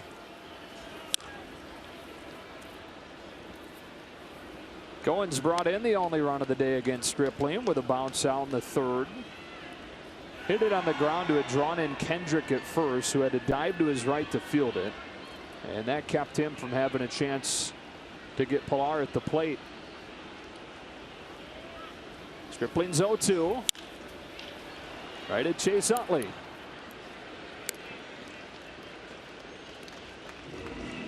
Well, this is the Ross Stripling we saw in his first start. Both sides of the plate. Good sharp curve ball. Even when it's up, it breaks. The changeup locked in.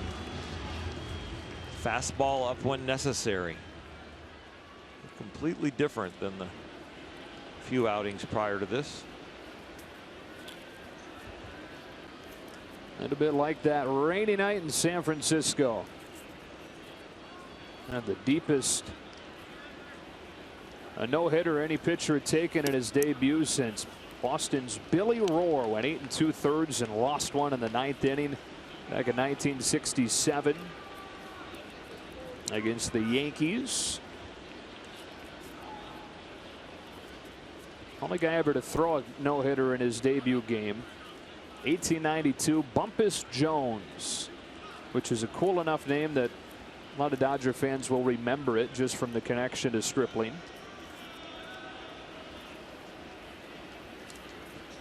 He went on only to pitch 7 more major league games, did Jones.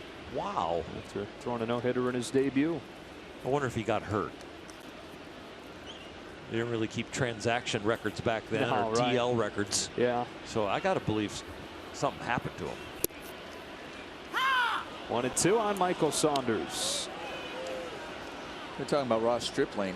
Let's not forget, this is what the opponent's batting average is a third time through the lineup, and you see that 364. Talking about how well he's doing, and talked about his first outing with that no-hitter. So this is where he really needs to buckle down.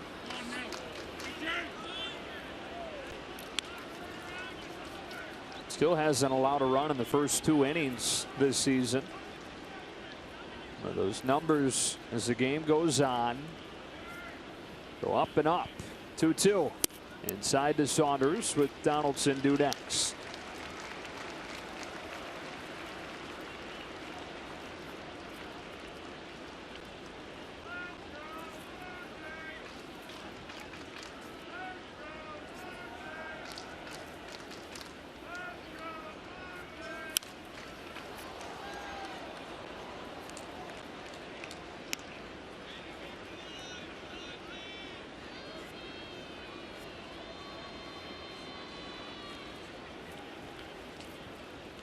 .82 pitches for the rookie Ross Stripling. 2 years removed from Tommy John surgery. Came back last year in the minors, making his big league debut this year. Kendrick second guessing himself, went for that ball at first, and a nice job to recover and take the throw from Chase Utley. Yeah, that right there shows just from an experience standpoint. When you're out there on a regular basis, you know right away, okay, Chase has that. I don't have to break. I go straight to the bag. Still makes up for it. Nothing wrong with that, but that just shows the experience, the lack of experience out there at first base. When you're able to, when you play there on a regular basis or wherever it is across the field, you start recognizing people's ranges. You understand their range. You know the ball. It becomes instinctive. That's just a play that's going to happen when you have guys that are moving around a lot. 7 starts at second, 6 starts in left, 4 starts at third, but his first start at first this year. And the first one, as you saw a moment ago, since 2011 when he was with the Angels. Big part of the reason the Dodgers wanted to bring him back was the willingness that he expressed this offseason to play all over the field. Well, the way this roster is constructed. Josh Donaldson hits a rocket to third. Justin Turner makes the play to finish the inning. Wow, what a series it's been for Turner at the hot corner. And Ross Stripling has now retired 11 straight since Goins bounced in the only run of the game.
this week.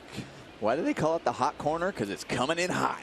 This one was scalded, and Justin Turner flashed in the glove. It spins him around, and then in control, make a nice easy throw across the diamond as we had a look at the Morongo slow-mo cam. Now Smotty Grandal on the first pitch of the 7th grounds out to first. Only one hit for the Dodgers against Marco Estrada. Take a look at Donaldson's reaction. Yeah, like, hey, nice play. Respect from the MVP. That it is.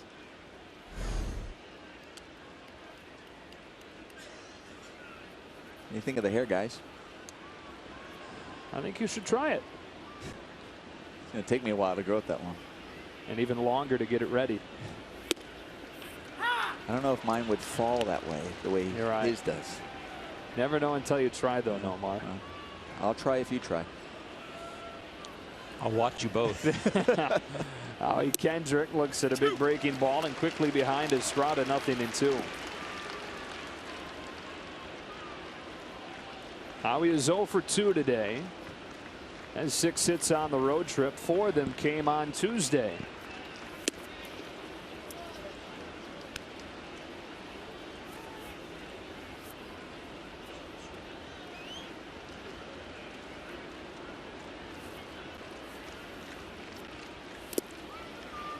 Marco Estrada. One hit through 6 1/3. I was impressed, especially that last inning. You know, give up the no-hitter, breaks up the no-hitter, gives up a leadoff double, gets a man on third with less than 2 outs, and off of the glove of Smoke, race to the bag, won by Estrada.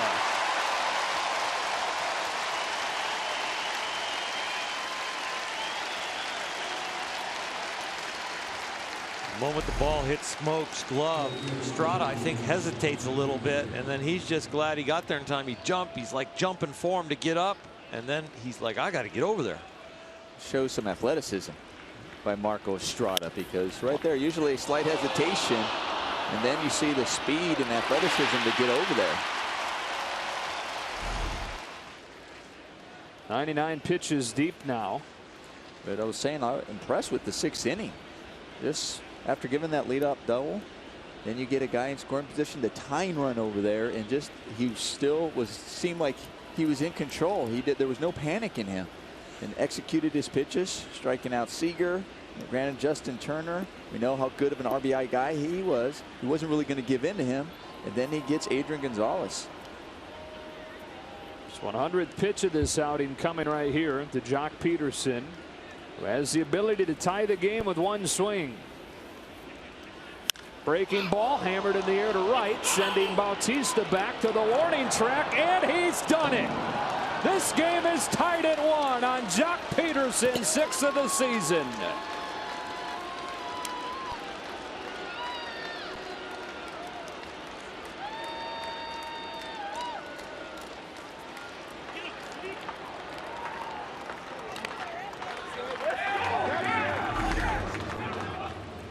Gets the breaking ball. We haven't seen too many mistakes by Marco Estrada in this game. Keeping the ball away. Look at Jock with the excitement. Absolutely.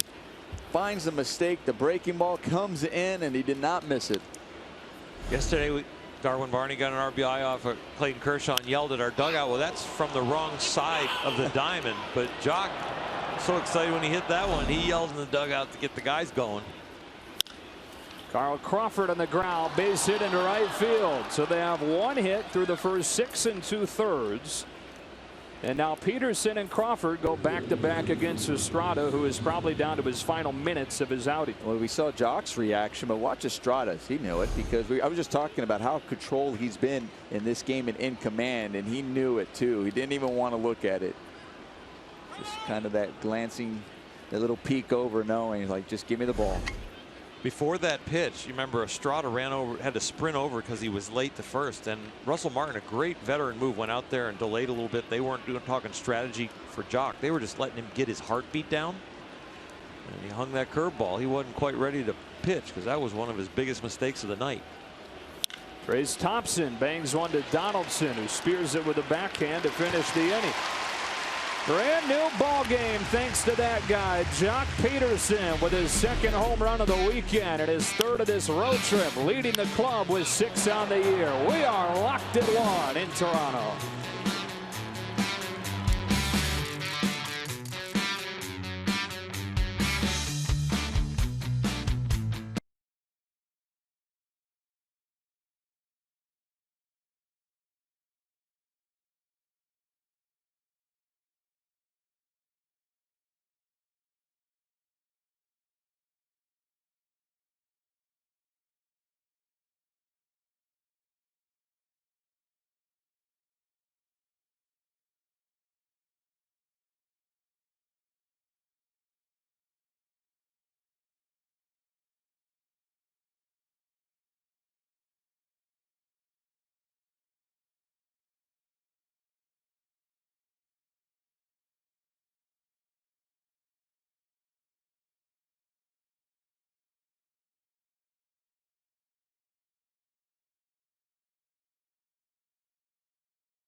Today for great offers on our most exciting lineup ever.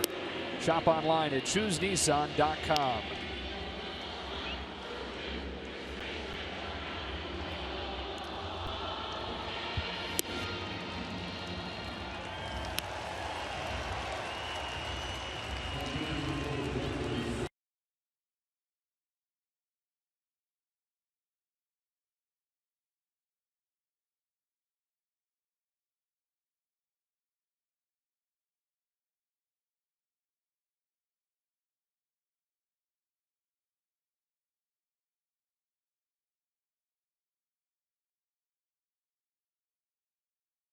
Is brought to you by Nissan.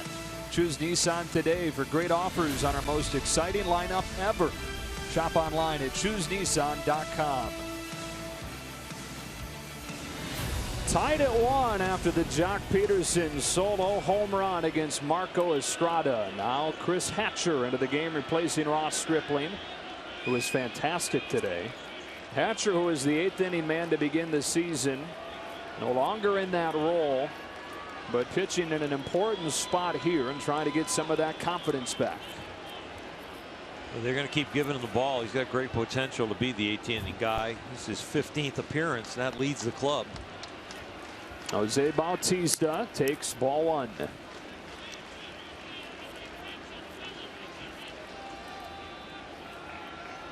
And what a greeting for him. Bautista, Encarnacion back to back. Nobody's hit more home runs than Jose Bautista in the majors over the last 6 years. And in the last 4 years, Edwin Encarnacion is number 2 in baseball in homers and RBIs. Guys have said it a couple times this weekend. This is almost like an all-star lineup in Toronto. 1-1 game in the 7th and a 2-0.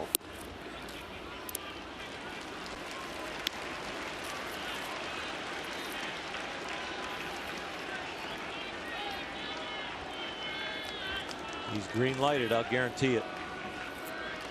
Make a good pitch. Don't worry about walking him. And he did. Great pitch. Stay there. The relievers, they just walk a tightrope. Almost like umpires when you don't hear about them. Yeah. On the ground to third, Justin Turner's got it for the first out. Heck of a job by Hatcher after falling behind such a good hitter in Bautista, 3-0 to get him to ground out. When Chris Hatcher has rough outings, it's more about counts. Hitters counts. To come back from that 3-0, 3-1, great pitch. The reason it's about this hitter, I mean, they just eliminate it. You know, Hatcher likes his fastball, and he's got a good one. And he also has a good breaking ball. But when you know as a hitter that he doesn't like throwing his breaking ball when he's behind in the count, you're like, you can really gear up for that heater. Encarnacion takes upstairs, ball 1.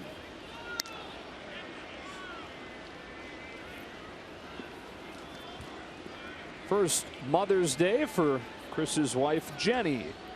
Gave birth to Jensen Thomas Hatcher in early April. So happy Mother's Day, Jenny, and all the other moms out there. Bautista or Encarnacion yanks a liner to left. That's pulled in by Crawford, 2 away. I got kind of tongue-tied because I was getting excited to say Happy Mother's Day to my mom. That's right. I was going to say the same thing. Happy Mother's Day, Mom. My mom, to my grandmother, to my lovely wife. So happy Mother's Day. So 2 up and 2 down for Hatcher here in the 7th.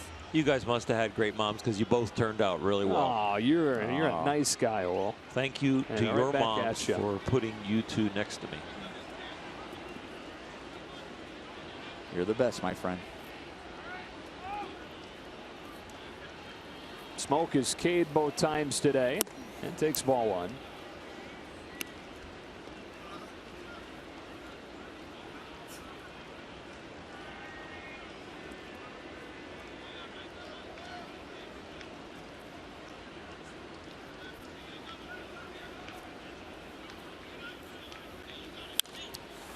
You know, sometimes as athletes and quote unquote role models, we get complimented by fans of how nice we are to their kids or something that happened. And my #1 response is I had good parents. No question.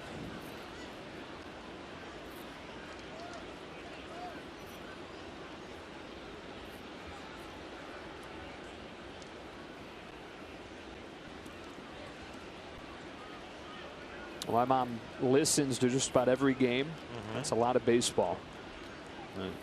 She's tuned in just about every pitch.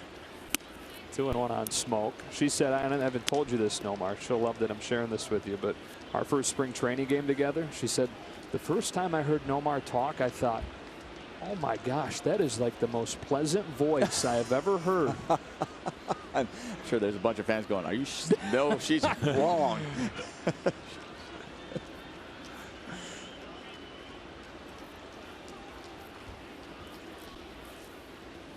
So really, my mom tunes in because she likes Nomar's voice.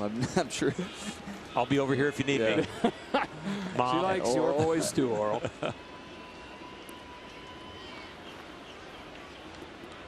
Her favorite part of the games, the opens when we're on camera. Or so she can see you. Yeah, she likes that part.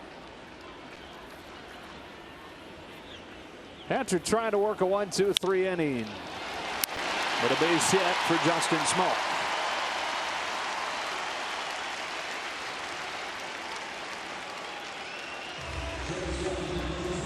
Pretty good pitch. Fastball away. Smoke just does a nice job releasing the top hand, extending the swing, and lacing it out there the outfield. But Chris Hatcher's job right now, 12 pitches into this inning.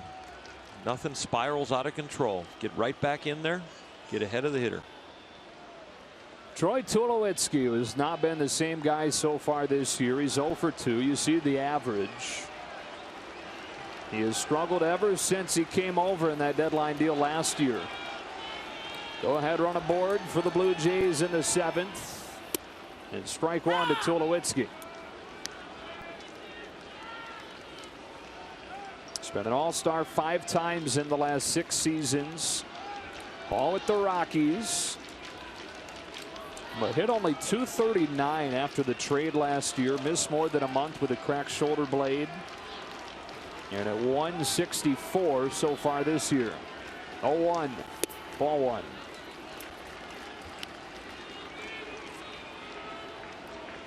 No matter how much Tulo is struggling, Chris Hatcher doesn't remember the struggles. He remembers the great hitter he faced in Colorado. And for a pitcher, you have to erase that memory and know he's struggling and attack him.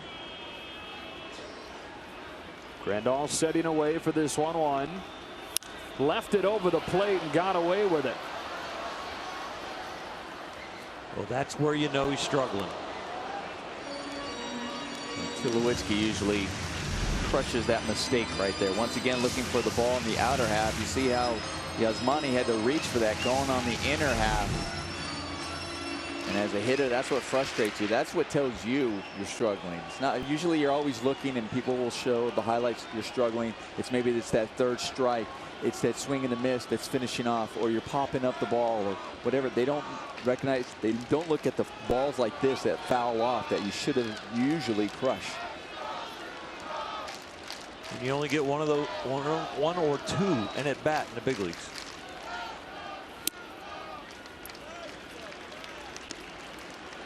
Hatcher trying to ensure that it's just one in this particular at bat. And a game tied at 1 after the Jock Peterson solo homer in the top of this inning.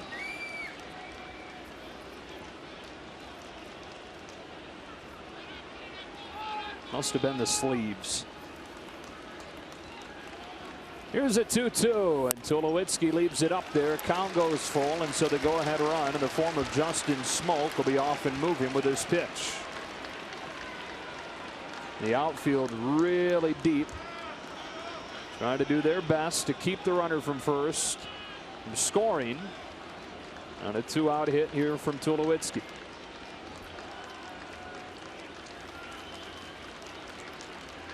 There goes Smoak, and there's ball 4.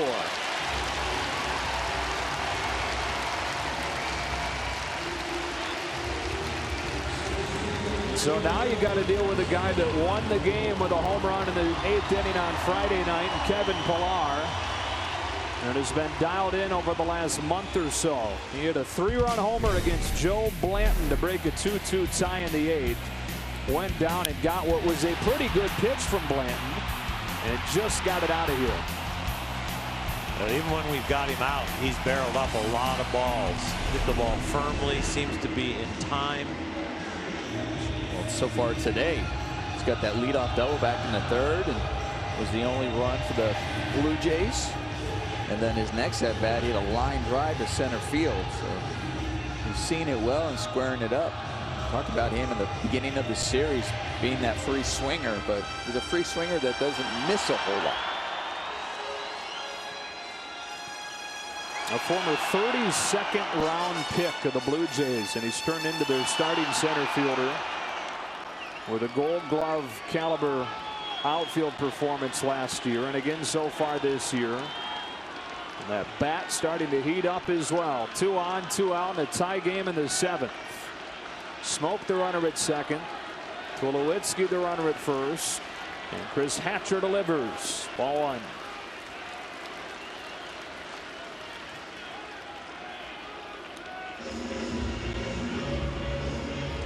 And Grandal out to talk with Hatcher, who got Bautista to ground out after falling behind him 3-0. Encarnacion ripped one, but it was right at Crawford and left. Smoak singled. Tulowitzki walked. Yasmani looks like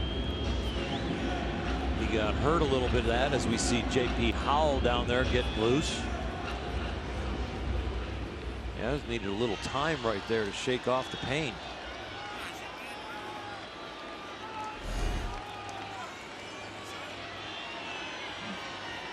Gets it right off the glove hand wrist. Just kind of hanging limp there. Remember, he took a foul ball earlier in this road trip off that same wrist, and going great. Re-aggravated again. Strike 1 on Pillar. That ball had a lot of movement. That was a great pitch. That slider, the bottom dropped out of it. And it was so tight, it could have been a split finger also. Look at the spin. I don't know. Oh. See Yasmani's reaction? He had to snap the glove down to catch it.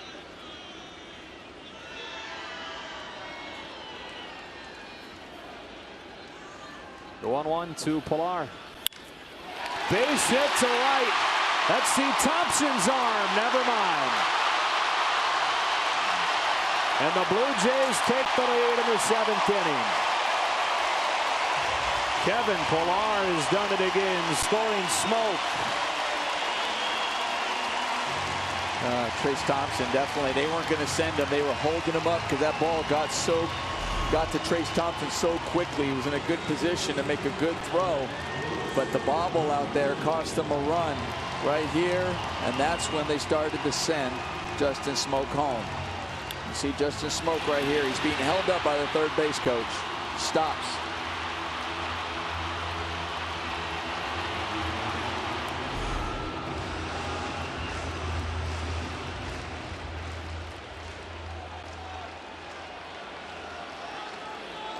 So a 2-out rally for the Blue Jays to retake the lead against Hatcher. And Russell Martin comes to the plate.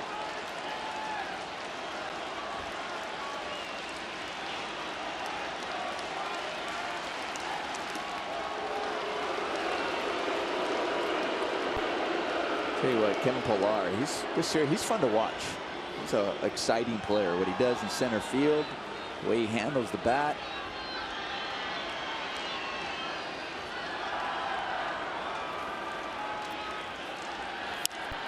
Martin pops up.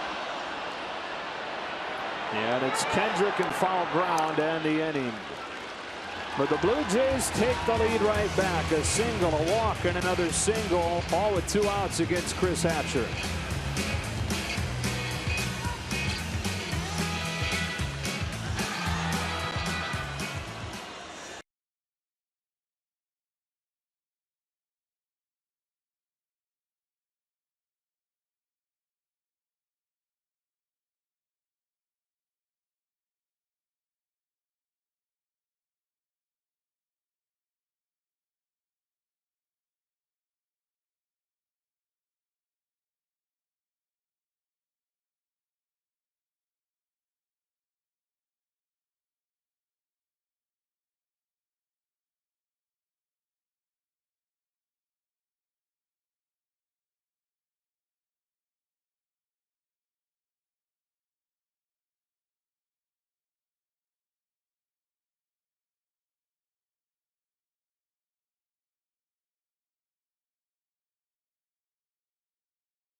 They finish up this road trip today and then home for 4 with New York, 3 with St. Louis. Let's check in with Alana Rizzo. Well, guys, Yasiel Puig getting a day off today. That's why Trace Thompson is in right field. Dave Roberts saying earlier today that he wanted Yasiel to be ready for the Mets series. Says it's just a day. He also said we have guys who need to play, meaning Trace Thompson. But Dave Roberts also earlier this week saying that he needs Yasiel Puig to be a bit more disciplined in the box. Feels like mechanically he's swinging at stuff that he shouldn't be swinging at, basically swinging at balls, not swinging at strikes.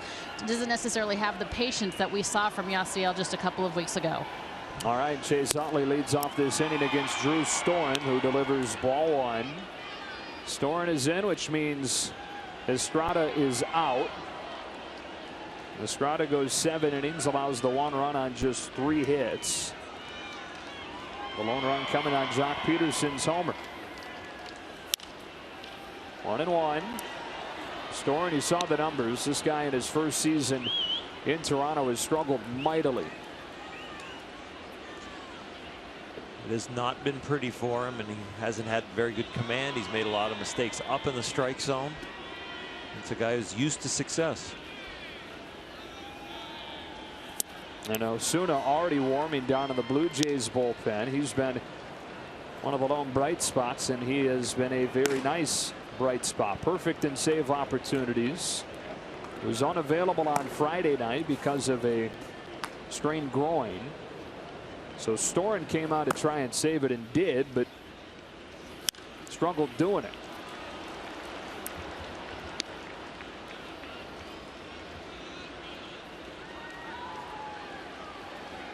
Drew Storen, 28 years old, out of Stanford. It's a 10th overall pick back in 2009 to the Nationals. Debuted 1 year later. Spent the first 6 years of his career with Washington. Came over in the offseason. Delivers 2-2. Utley takes it down and in, and it's 3-2. The beginning of the response right here. Chase building the count to 3-2 to the Jays taking the lead. He's trying to do his job to get some of the momentum back. And it's a leadoff walk. Tying run reaches. And these fans restless already. They've seen this movie before with Storen. And again, Osuna warming in a hurry out there. You wonder how long it'll be before they go to him. Been a few days since he's pitched. So you know you can give him some relative length. So the Dodgers trying to pounce before they see Osuna. Corey Seager taking strike one. Corey's 0 for 3 today with a pair of Ks against Marco Estrada. 2 of the 8 strikeouts Estrada had. 0-2.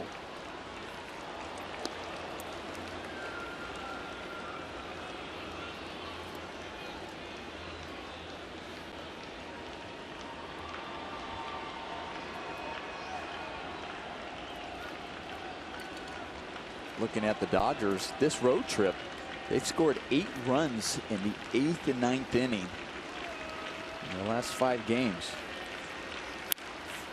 Well, you remember the last road trip and a nice comeback in Colorado. Yeah. They won 12-10 and made that a happy flight. It was after giving up 5 runs to give up the lead in the bottom of the 8th. And that was a similar play that allowed the lead to be given up. Yasiel Puig overran a ball in right field. Blue Jays took the lead at the bottom of the 7th when Trace Thompson couldn't handle a hard hit ball. 0-2 upstairs. So hopefully there's more symmetry to this one. And that final game at Coors Field 2 weeks ago today. See if Corey Seager can drive a ball here on 1-2 from Drew Storen. Breaking ball, golf towards the right field corner. It's a fair ball and it bounces into the seats. The Blue Jays catch a break. It's a ground rule double and Chase Utley has to anchor at third, but still nobody out against Storen and the Dodgers in business here in the 8th. Right when I saw that bounce over, I was like, oh.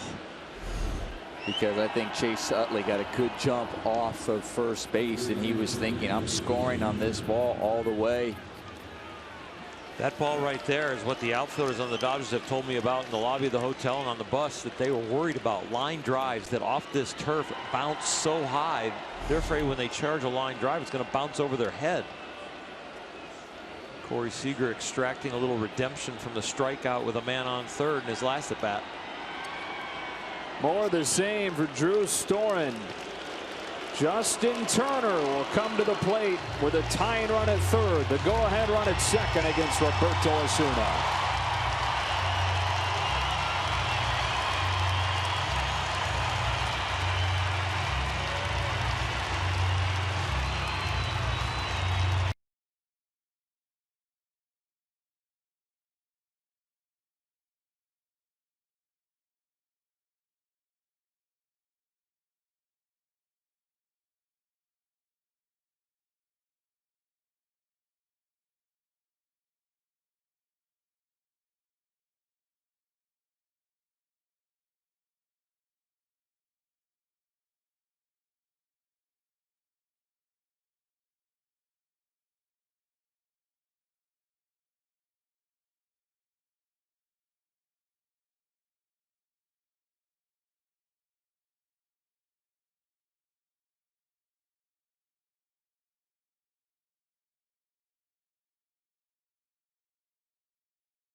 by BMW. See a Southern California BMW Center today for exceptional offers, or visit SoCalBMW.com. Roberto Osuna, the closer for the Blue Jays, the second youngest player in the majors. Only Nomar Mazara down in Texas is younger. He's 21 years old, just turned 21 a few months ago. And he's in a tough spot here with a tying run at third and a go-ahead run at second, both reaching against Drew Storen. Osuna to face Justin Turner. Turner goes after the first pitch, strike one. Osuna's going to come at Justin Turner with a pretty good fastball, 92 to 95. He's got an outstanding changeup again. We're going to see that, and then a slurvy curveball.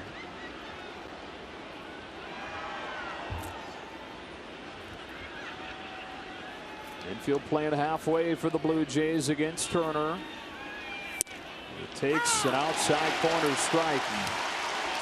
That one's tough as a hitter, because when you turn around like Justin Turner, you see the catcher. Watch how far he had to reach for this ball and then to get the call. You're thinking if he had to reach that far, that it's a ball. But you see on K-zone it hits it. I'm not saying that it's not a strike, but I'm just saying as a hitter you get frustrated when you turn around and see that. Dodgers hitless in 5 ABs with runners in scoring position today. Doesn't necessarily take a hit here, though, with nobody out. Runners at second and third.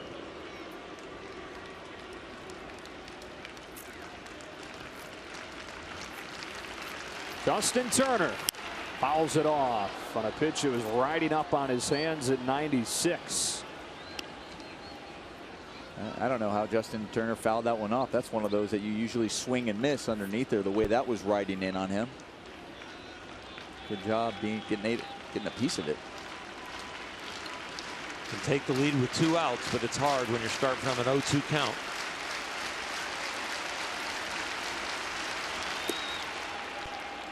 Get an out to the right side, move the runner from second to third, get an out after that sacrifices it in, and you're ahead.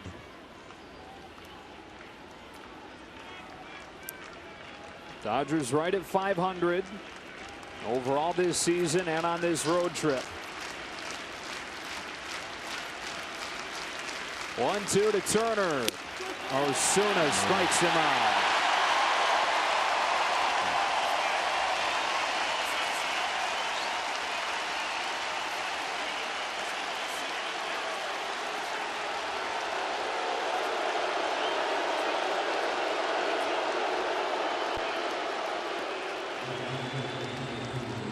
Credit to Chad Fairchild for not losing his cool there. For sure. Appreciate the fact that he keeps Justin in the game. This game could end up in extra innings, and you're going to want his bat. And that reaction there of dropping the bat can sometimes get you kicked out right away. It looks good thing. I wonder if he would have left it there. You never know. Yeah. But he also pointed at it, and oftentimes they treat that as a fine for equipment or throwing equipment, which he might be reported for that. That's the way the umpire kind of points at it. So they're going to put Gonzalez on, guys, with first base open, and take their chances with Yasmani Grandal. It's a birthday present to Agon that he doesn't want. He'd rather drove those runs in and had a more memorable 34th birthday.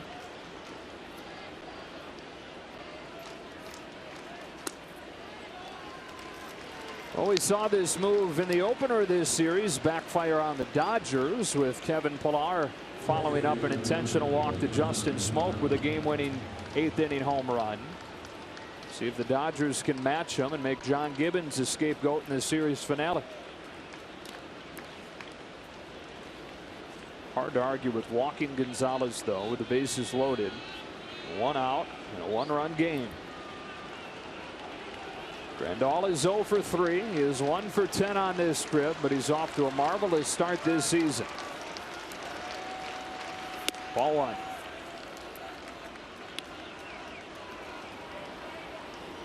Can an intentional walk also take a pitcher out of his rhythm sometimes? Sometimes. Throwing the 4 wide ones, and all of a sudden now you got to get right back in there, and it's bases loaded.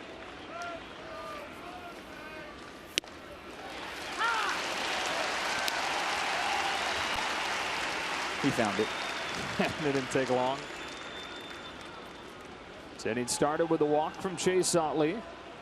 Seager then doubled. That chased Drew Storen. Osuna, Cade Turner, walked Gonzalez, and delivers 1-1 to Grandal. 1-2.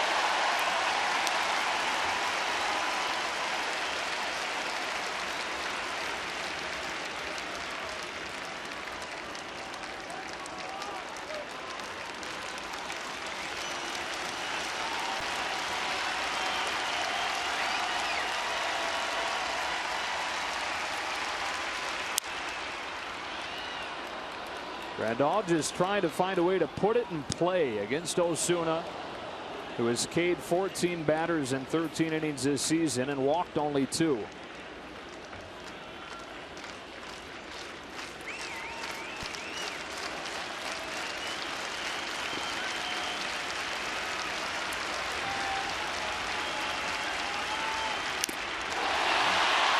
and out of the mitt of Martin. Grandal stays alive.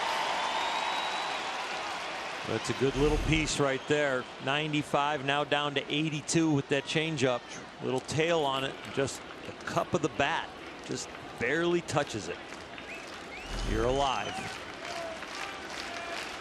What does Grandal do with that new life? Bases loaded. 1 out in the 8th inning in a 1-run game. Here's a 1-2. Lays off. An elevated fastball, 2-2. Good job laying off that fastball. So that was right when you're area where you're thinking it's just a little bit borderline, where it's close. And when you're throwing that hard, the ball, when it's up in the zone closer to your eyes, the ball has a tendency to look a little bigger, and you're in swing mode to try to catch up, and you swing and miss.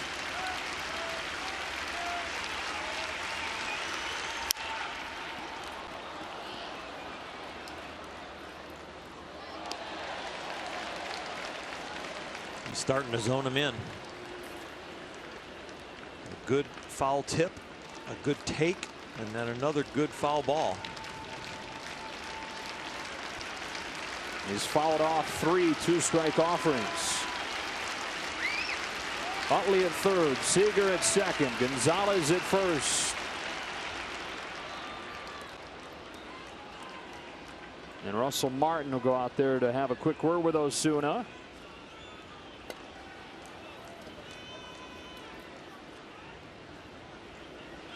Not sure we'd be able to read your lips through your mask, Russell.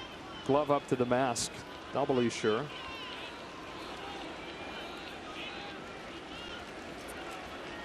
Just in case. Just in case, right? I'd watch for a reverse shift here. Russell maybe goes sit in, and he really wants a fastball away. Just in case the Dodgers are relaying locations. Here's a 2-2.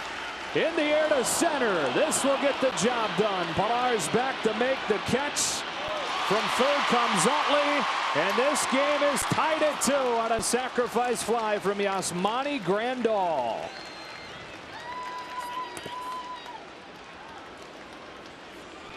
Well, Yasmani was battling this entire at bat, and he ends up winning this because all he needed was a sac fly, and he's happy about that, pointing to the dugout because he gets the job done. And not only did he get the run in, the tying run in, but it was deep enough to allow Corey Seager the tag and get to third base. And well, when they're able to get over there to third base, granted there may be 2 outs, but it also now it puts it in the back of the pitcher's mind and in the catcher's mind. Do I call that breaking ball for that possible ball in the dirt, wild pitch to score the go-ahead run? Run is charged to him, Drew Storen. And now Osuna faces Howie Kendrick.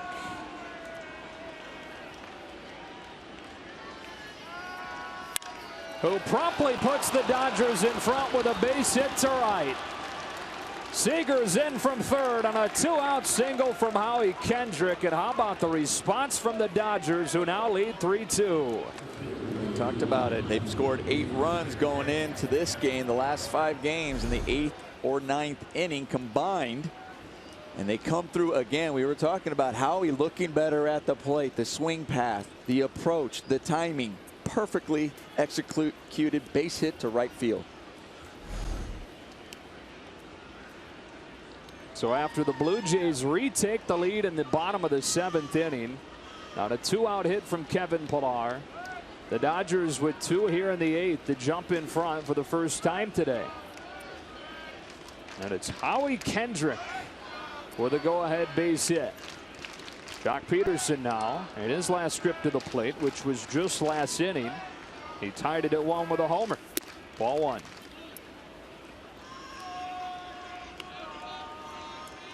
And has now reached in 17 of his last 18 games.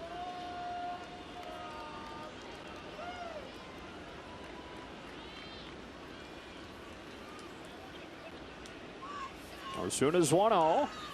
Ball 2 to Jock. You talk about this so often, Nomar, but especially against a lineup like the Blue Jays have, that run at third and even the run at first, sure would be nice to have.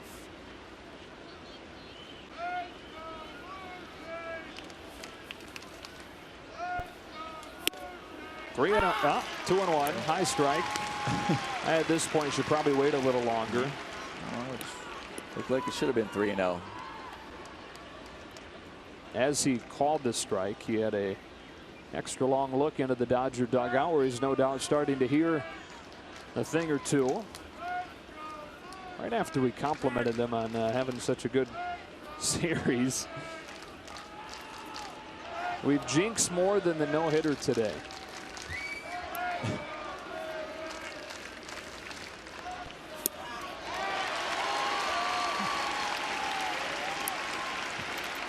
Swung himself out of his elbow guard. Yeah. Everything was flying on that swing. His elbow guard, his front shoulder.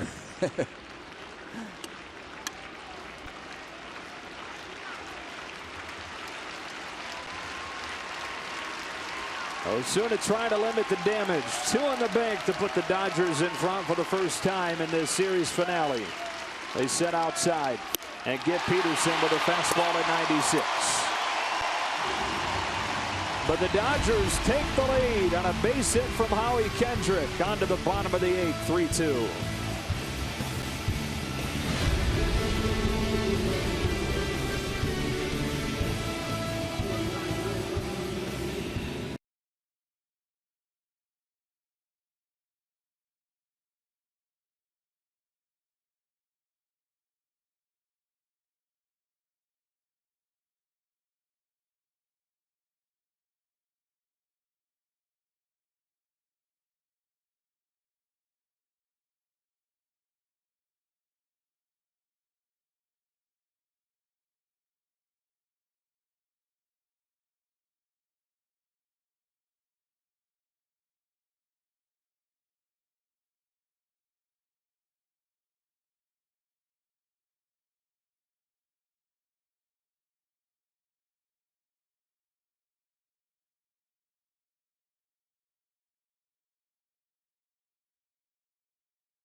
For the Dodgers, Trace Thompson flips sides of the field, goes over to left, replaces Carl Crawford. Takes a look at his cheat sheet. As Pedro Baez comes in, this has slowly become his 8th inning, and yesterday he came on and worked a 1-2-3 8th inning. A young man who was signed out of the Dominican Republic right before his 19th birthday, been in the Dodger organization since 2013. We've seen him here the last couple years, and he is starting to mature into a guy that they can count on. There's Chris Hatcher to start the season in the 8th inning. And Blanton and Baez sharing the 8th inning role. Blanton taking the loss on Friday. Baez a 1-2-3 inning last night. And Ezekiel Carrera leading off this 8th inning. Pitch hitting for Ryan Goins, taking strike one.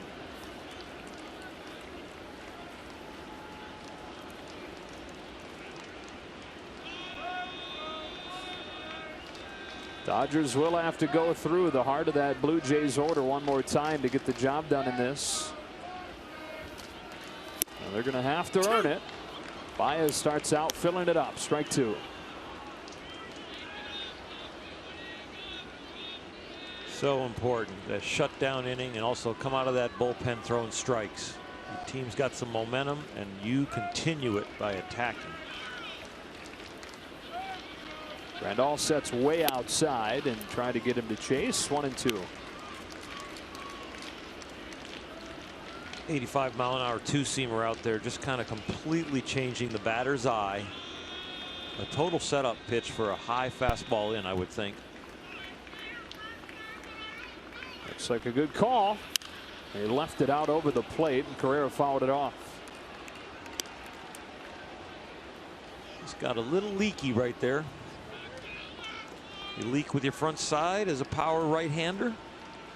Ball has a tendency to tail on you and doesn't ride true inside to the lefty.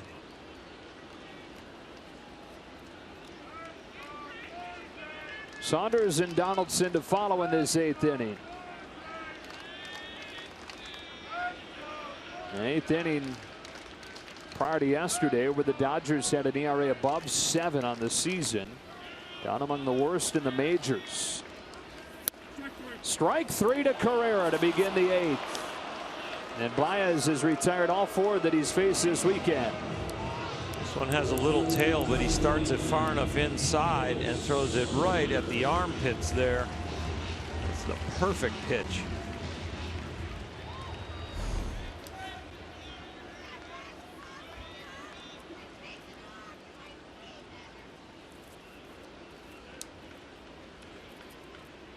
Now back to the top of the order, Michael Saunders. He's gone deep 4 times this season. Blue Jays have hit more home runs than any team in baseball over the last week and a half or so. Chases a changeup, strike one. The last one I called at 85, and I called it a two-seamer. It is his changeup now that he's throwing there, and that one was 87. That was outstanding. You can mix that in effectively with his 97. And the little slider he's got. The same growth that we saw from Kenley Jansen as a guy who came up with just a cutter, and he could be very successful with just the cutter. As Kenley has gone to moving the cutter to the other side of the plate, throwing a few more sliders, throwing the 4-seamer and a 2-seamer every once in a while. We're seeing the same development here with Pedro. He's about a year behind Kenley. He struck out Carrera, and he misses outside to Saunders with ball 1. We saw him throw a similar pitch to try and set Carrera up. And one good thing is getting ahead, because now he has the confidence that he can throw the off speed with it and mix him up to set up for his fastball, usually his go-to pitch. Threw away to set him up to come back in. 2-2. That's a number 1 when he hits his spot, and it's pretty good a number 2 when you knock a hitter down a little bit and loosen him up.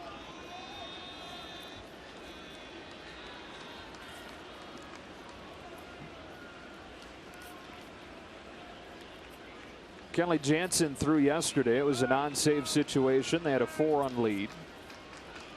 And he's beginning to warm here in the 8th. With the Dodgers in front 3-2. And a 2-2 to Saunders. That's a big time pitch. You're in a 1-run game. You're in the 8th inning. It's your new role. And you're going to what would be considered probably his 3rd best pitch. And to bring those pitches along and to give young relievers confidence, you're looking for the right counts. But that was a very high leverage 2-2 count. You got to throw a really good pitch, and he did. You do not want to face Josh Donaldson with somebody on base. 2-2 and a full count.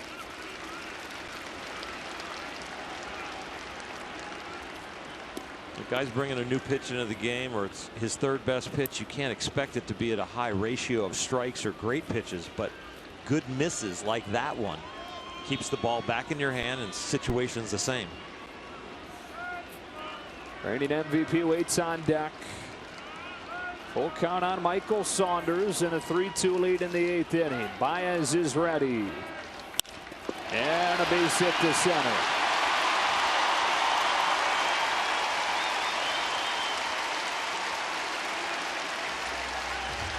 Sometimes you got to give the batter some credit too. Yeah, he earned that. Saunders did a good job battling back, getting it back to 3-2, and taking that fastball right back up the middle. Josh Donaldson is 0 for 3 today, and the Dodgers have done a good job of holding him down in this series. 1 for 9.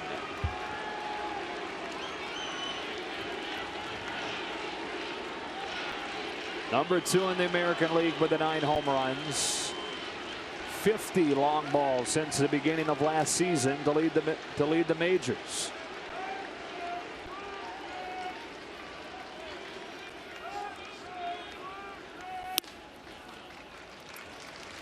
That is to lead the American League, beg your pardon, since the beginning of last season for Donaldson.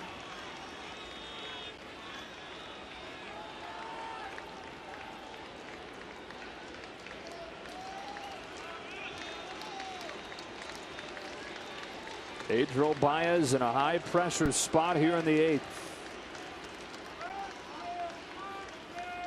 Set for the 1-0.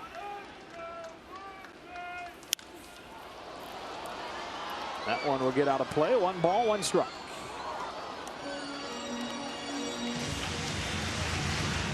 Josh Donaldson, traded over from the Oakland A's.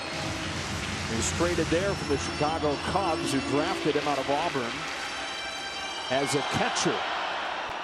Transitioned to third base. And had a monster campaign last year to get that MVP at his first season in Toronto. Saunders off of first after the 1-out single. Baez to Donaldson with a 1-1 pitch. On the corner, strike 2 at 97. Back ahead in the count. Now you got 2 pitches after that excellent one to really put him away before you've got to challenge him.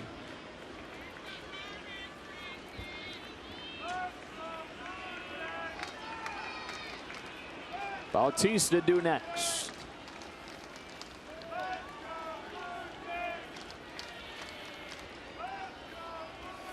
Baez strikes out Donaldson for the 2nd out of the 8th inning.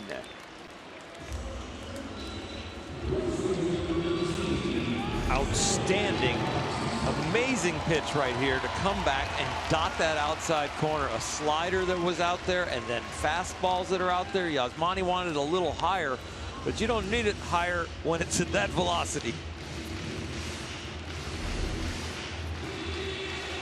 Darwin Barney is going to pinch run for Michael Saunders at first.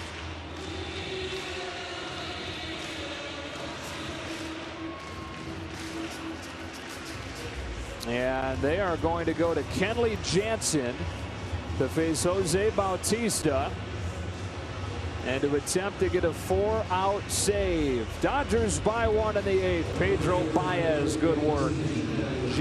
Into the game.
You got to like the move from Dave Roberts here. Kenley Jansen attempts to go more than an inning for a save for the second time this season.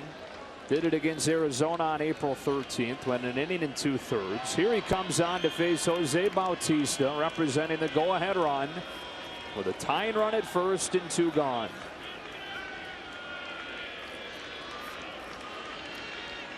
Bautista's 0 for 3. World-class power, though.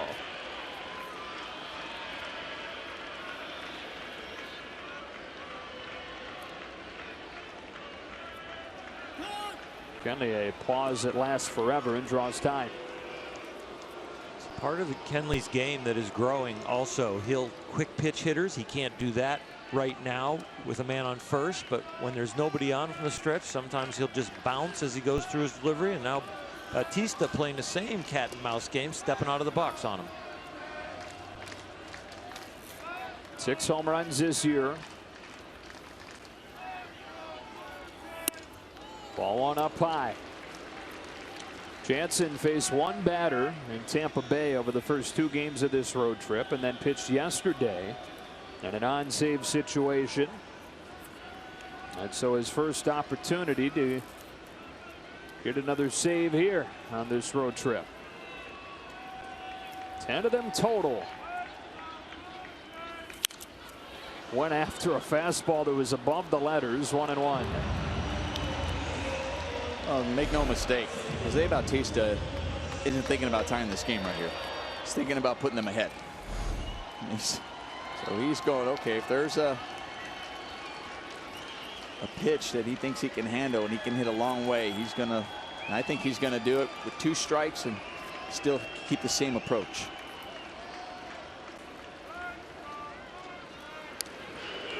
Of course, he had that series-winning home run against the Rangers last year in the American League DS. Made this place one of the loudest buildings you will ever hear. Kenley trying to keep him quiet with a runner at first and 2 gone. Here's his 1-1. Up high again, and he went after it again for strike 2.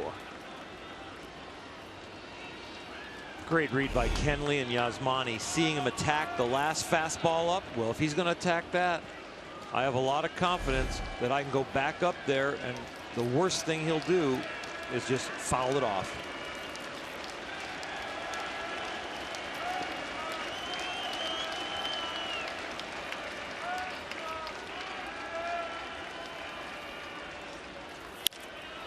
Soft line drive, diving play by Chase Utley. He came out of the middle of nowhere to make the catch to finish the 8th. He was headed to second with a runner moving and lays out to pull it in. Would have been a tough play on Seager.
hung on to a 3-2 advantage in the bottom of that inning. So on we go to the 9th.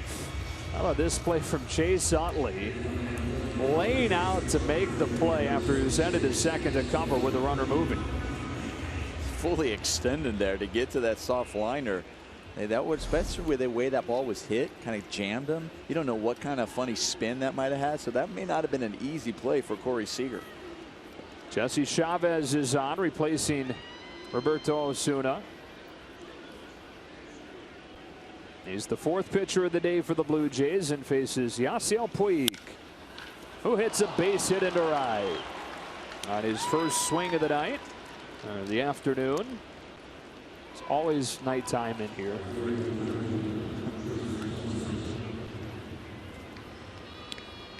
Puig came into the game replacing Carl Crawford last inning, at least on the lineup card. He came into right, and Trace Thompson moved from right to left with Crawford coming out. Chavez has been really good. This is his 12th appearance in a sub-2 ERA. Thompson 1 for 3. Strike 1.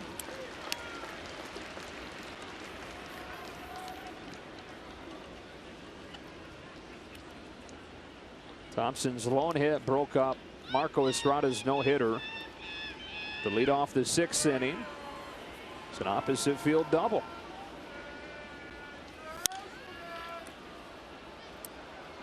Trace has had some highs and some lows today with that breaking up the no-hitter and then also bobbling the ball and getting an error in right. Allowed the Blue Jays to score a run.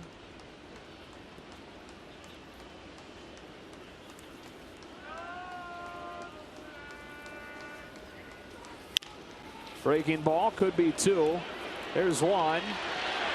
Thompson hustles out to beat it.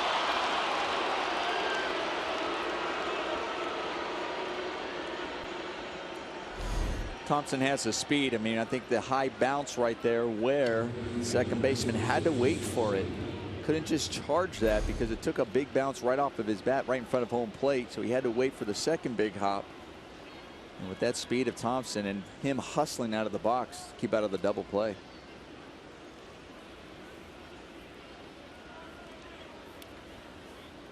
And so with the fielder's choice, Chase Utley to the plate. Utley began last inning with the walk against Drew Storen, came in to score the tying run.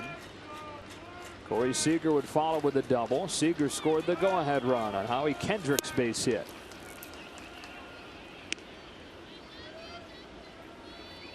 Final game of this 5-game road trip. It's the 3rd road trip of the year for the Dodgers. If they can hang on to this lead, they'll have had a winning record on all 3 trips. They would move to 5-0 in rubber games on the season. And they'd carry a winning streak into the homestand. They welcome in the Mets tomorrow for 4. And the Cardinals for 3. And the Angels for 2 at the start of the Freeway Series before returning the favor the following 2 nights.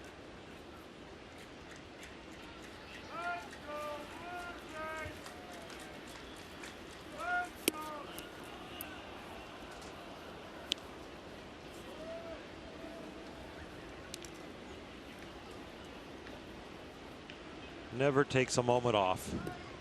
He is locked in and thinking baseball every moment.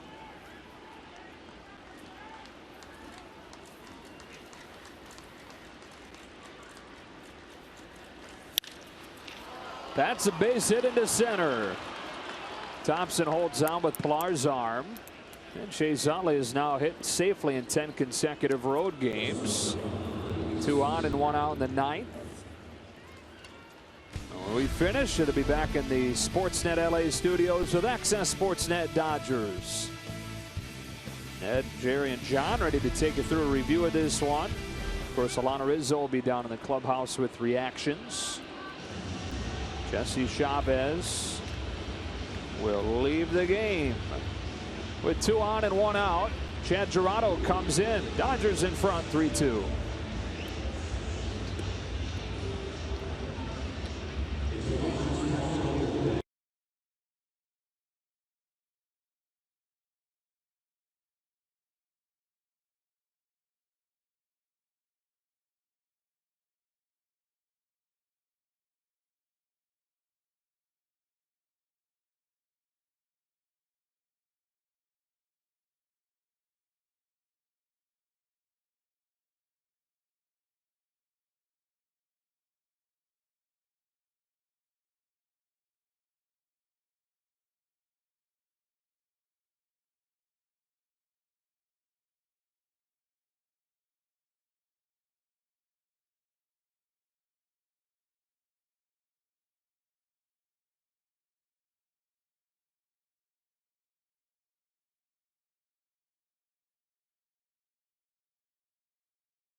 Streaming sports service, delivering everything you've come to expect and more. Watch every out-of-market game live in HD. It's the #1 app for live baseball. Visit MLB.tv for details.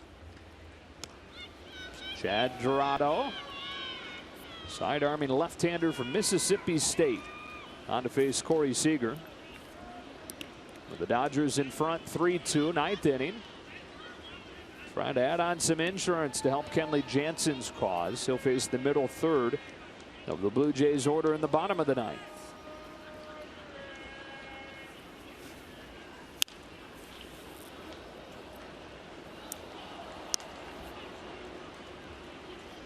I was talking about that earlier, about what the Dodgers have done in the 8th inning or later on this road trip. They're going to try to make it hold here, and we always talk about those insurance runs. And with this lineup, with the Jays lineup, an insurance run would be huge.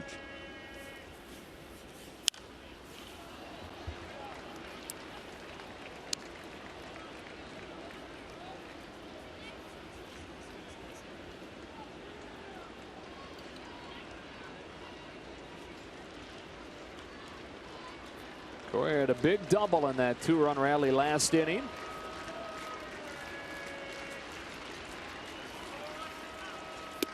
Takes ball one. Coming into the series, there's a really nice piece Ken Gurnick wrote on Dodgers.com about Corey's mom. In honor of this Mother's Day weekend, his mom Jody, who he still sends flowers and chocolate-covered strawberries to every Mother's Day. And of course, she is mom to 3 pros, not just Corey, but his older brothers Kyle and Justin. Kyle, starting third baseman on the Mariners, Justin in the Mariners system. And he slices a base hit in the left field. Woodward giving the wave to Thompson, and Carrera's throw is late. It's an RBI single for Corey Seager to give the Dodgers some insurance in the 9th inning. And on the throw, both he and Utley advance an extra 90. It really seems like Corey Seager doesn't care which hand the pitcher throws with. From the left side, does a great job staying in there, gets inside the ball and drives that line drive over there, plating that run. And that's the insurance run the Dodgers need. Kenley Jansen has been almost perfect this year, but you like a little room to breathe. And guess what? A pitching change. Dodgers up 4-2, 9th inning. Back in a moment.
They brought Gerardo on specifically for Seager, and Seager had a base hit to left to chase him, and here's the righty Floyd.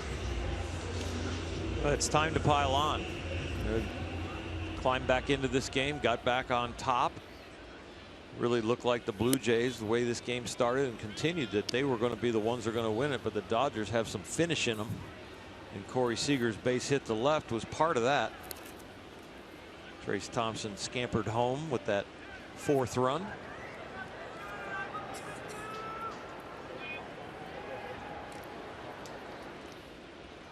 Justin Turner.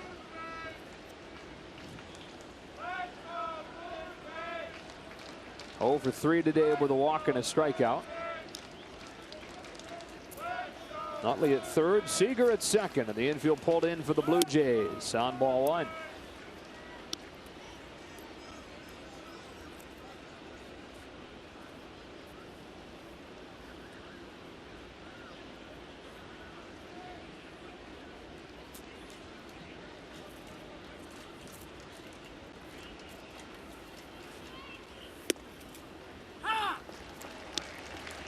Justin Turner, a very good hitter with runners in scoring position. And when asked last year about who the pressure's on, he goes, well, the pitcher's one in the jam. It's not pressure on me to drive the guy in. I'm just going to be as relaxed as possible and meet the ball. So many different ways that I can score him.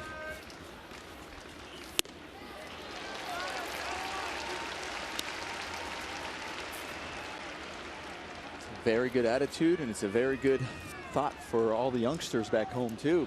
Playing baseball in a position there where they might feel that pressure. My team needs me. I've got to do this, and no, just be yourself. See the ball and hit it. And that swing right there is the one that gets the job done. A lot of times we see him fooled, but he's so relaxed and still tracking the ball that he's got enough swing left to just kind of serve it out to right field.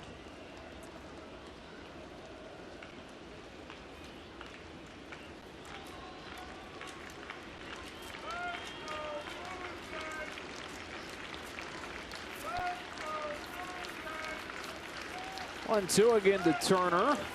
Then he lays off a sharp breaking pitch. 2-2. That's the amazing thing about Justin Turner and his hitting mechanics for me is he got the high leg kick, but he's in such good position and in balance that he doesn't commit until he reads the ball that he wants to swing at.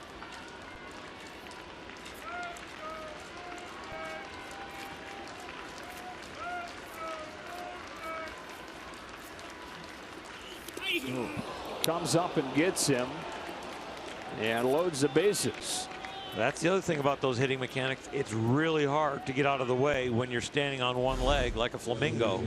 And all of a sudden you read balls coming at me. See how he has to get his front foot down before he can even try to get out of the way. They hit the back elbow. Yep. When his front foot is about 6 inches off the ground is when he realizes that ball's at me. It's the 5th time he's been hit this year, which is the 2nd most in the National League.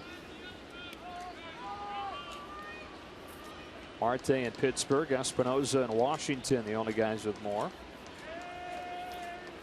He's tied with Anthony Rizzo, who's another has a notable leg kick, making it hard to get out of the way. So they're loaded up for Adrian Gonzalez, trying to break this thing wide open. On his 34th birthday, he's 0 for 3 today. But he does have 6 hits on this road trip after the homestand he'd rather forget, where he went hitless.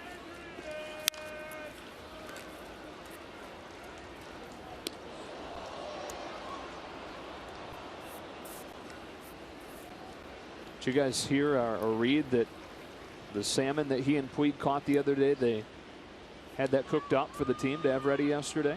Oh no. For the game? Nice. Yeah. Did they say it was good? I'm sure it was delicious. Yeah.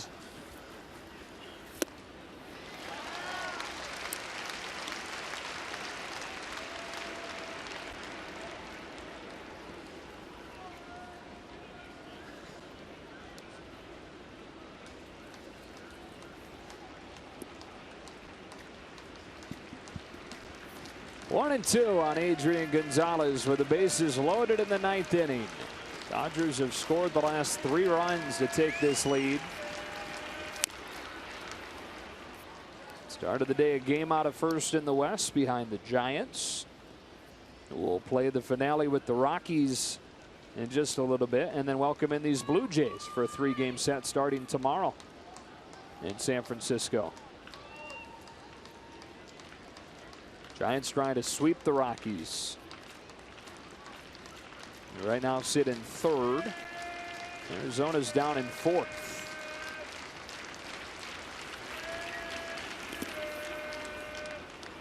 Finally, a good start last night by Shelby Miller for the Diamondbacks, although ERA is still above 7. Zach Greinke's ERA is still above 5. The two guys they went and acquired to try and improve the starting rotation, which was the big issue a year ago, and they had a really potent offense. They still have that potent offense, but the pitching, despite those moves, has gotten worse.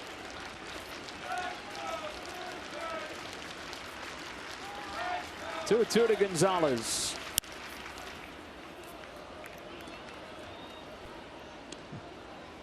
Adrian Gonzalez doing a good job battling here, but being behind in the count.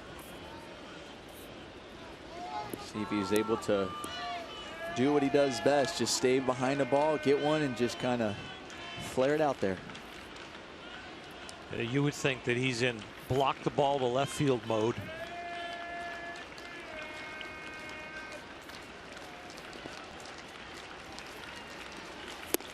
Got him swinging. Good battle, but Floyd eventually wins for the second out.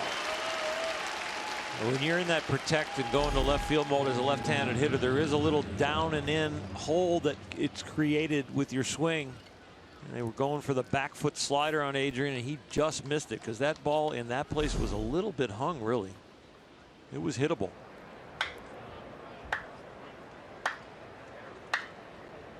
Slow clap. Let's do it. Orioles got it going up here. It's game time, so game face from Nomar. No slow clap.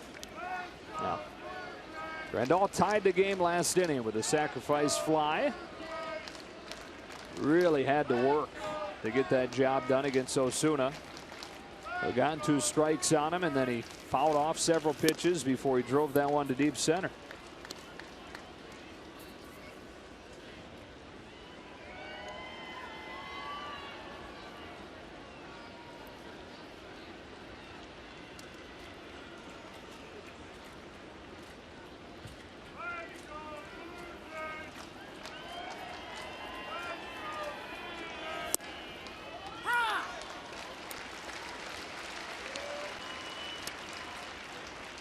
Doesn't it seem like the go-ahead run for the Blue Jays in the 7th was like 2 hours ago? Yes.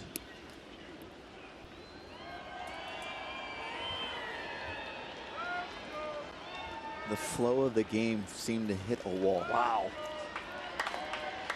Here's where the slow clap is coming from. And that's what happened when the game hits a wall. Then people start doing silly stuff on a big league bench.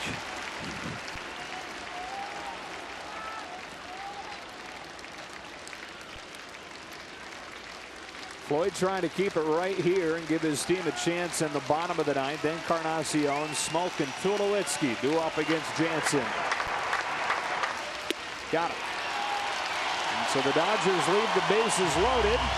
Keep your fingers crossed it doesn't come back to bite them. Fasten those seatbelts. Kenley Jansen back out there to try and wrap up a series win.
trying to work multiple innings for a save for the second time this season. Did it against Arizona, the opener of the first homestand. And now here he is facing Encarnacion, smoking Tulowitzki with a 2-run lead in the ninth. Couple of Achilles heel for short relievers that get saves when they come into big games that are blowouts, but they haven't worked in a while, and you usually see them give up runs, and then other times not feeling the adrenaline that they normally feel when they leave the gate coming in just for the ninth, already have pitched an out in the eighth.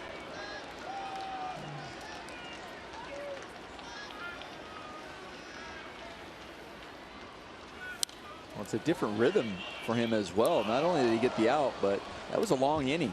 Yeah. A long half inning. So he was sitting in there in the dugout, whereas compared to him maybe being in the bullpen and getting a routine of how he's going to get loose and then just coming in to throw. The 8 warm-up pitches between innings right here were very important for him. Pop up, right side. This will be the first out of the ninth inning. Howie Kendrick. Kenley looking for his major league leading 11th save in as many tries, and it would draw him within 8 of Eric Gagne's club record. Eric Gagne from Canada, where he tries to get career save number 153 this afternoon. So he gets Encarnacion to pop out. Now it's Justin Smoke. Both those home runs came in one game on Tuesday when he tied the game in the ninth inning with a solo shot, and then won the game in the 10th against Texas. Kenley pitched yesterday in the non-save situation, and it was only he's only had 1 save situation over the last 2 weeks. It's only his second attempt at a save in 2 weeks. They've been few and far between.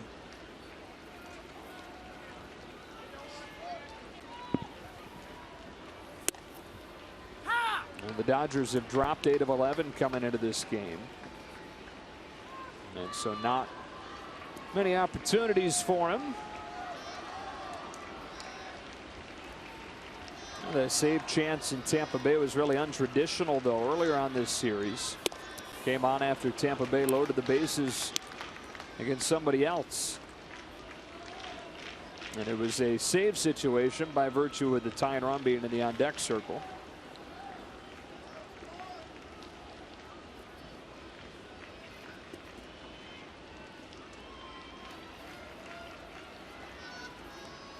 Jansen to Smoke with a 1-2. In the air to left, Trace Thompson on the move, lays out, can't get it, bounces into the seats. Ground rule double for Smoke, and the Jays bring the tying run to the plate against Jansen. Well, when you have a 2-run lead in the ninth inning, you got to go for it. You got to lay out and try to get it. If it's a 1-run lead and you don't know for sure, then you try to play it on the bounce and keep it to a single. But you got 2 runs, make every effort that you can. Great try by Trace Thompson. And so it's Troy Tulowitzki representing the tying run for the Blue Jays in the ninth inning. He's 0 for 2 today. He's hitting 164 this year, but has gone deep 5 times.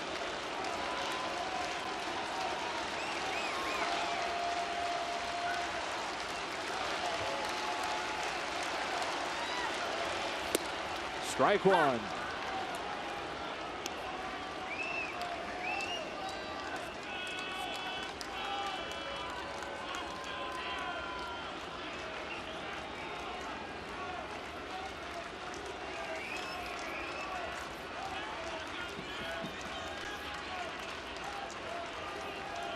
Smoke's run not important.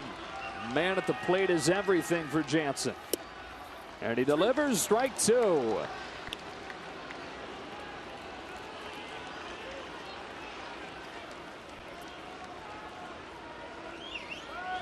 Nine times in Kenley's career, out of those 152 saves, he's gone more than an inning.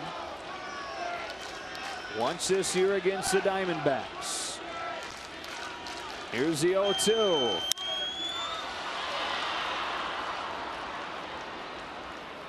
You know, in this situation too, you got 6, 7, and 8 coming up.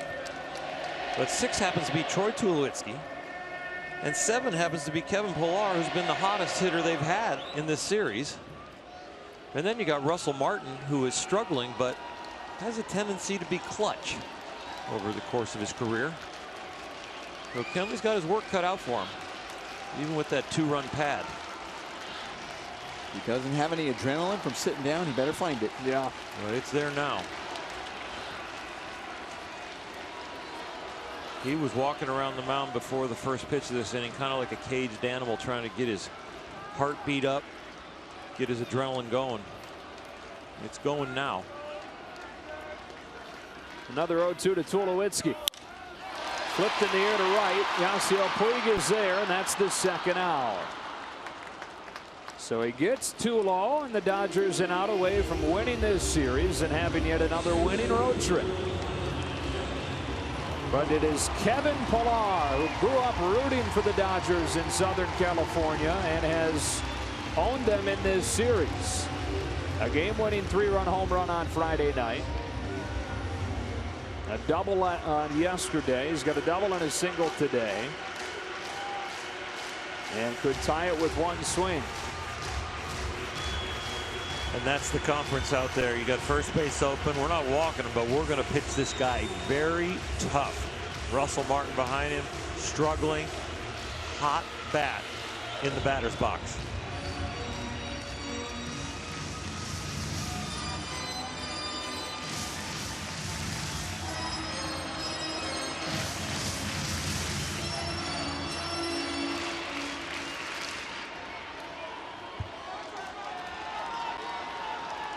Jansen against Pillar with a game on the line in the 9th inning.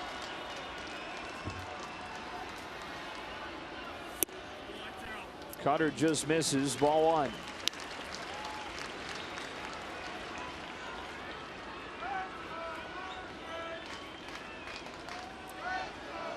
You don't want to give him anything too good, but you'd hate to put the go-ahead run at the plate, the winning run at the plate. Somebody as clutch as Russell Martin has been throughout his career, as you guys referenced. There's a strike in a similar spot, but a different result. That was a good pitch right there by Kenley Jansen. The pitch before was a good pitch, and it was off, and this one definitely catches the corner. It's kind of an eerie feeling in here right now. I think the tempo of the game, the way it screeched to a halt, has kind of taken the juice out of a normally rocking building. The 1-1. Strike 2, and Jansen and the Dodgers 1 strike away.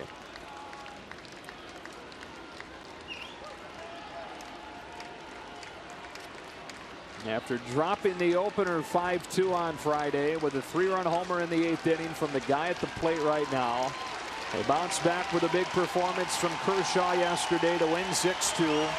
And in a game they trailed 1-0, then trailed 2-1. They lead 4-2. And a 1-2 from Jansen. The Dodgers take the rubber match and have another winning road trip. Kenley Jansen strikes out Kevin Pillar. And Howie Kendrick's base hit proves to be the winner in a 4-2 final in Toronto. Happy flight home. Well done by Ross Stripling to start and go toe-to-toe with an outstanding start from Estrada.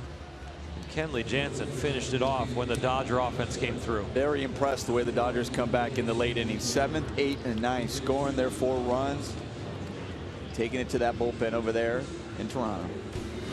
Our Lexus play of the game was one that you may never see again, where a guy from second base dives in front of the shortstop on the left side of the infield.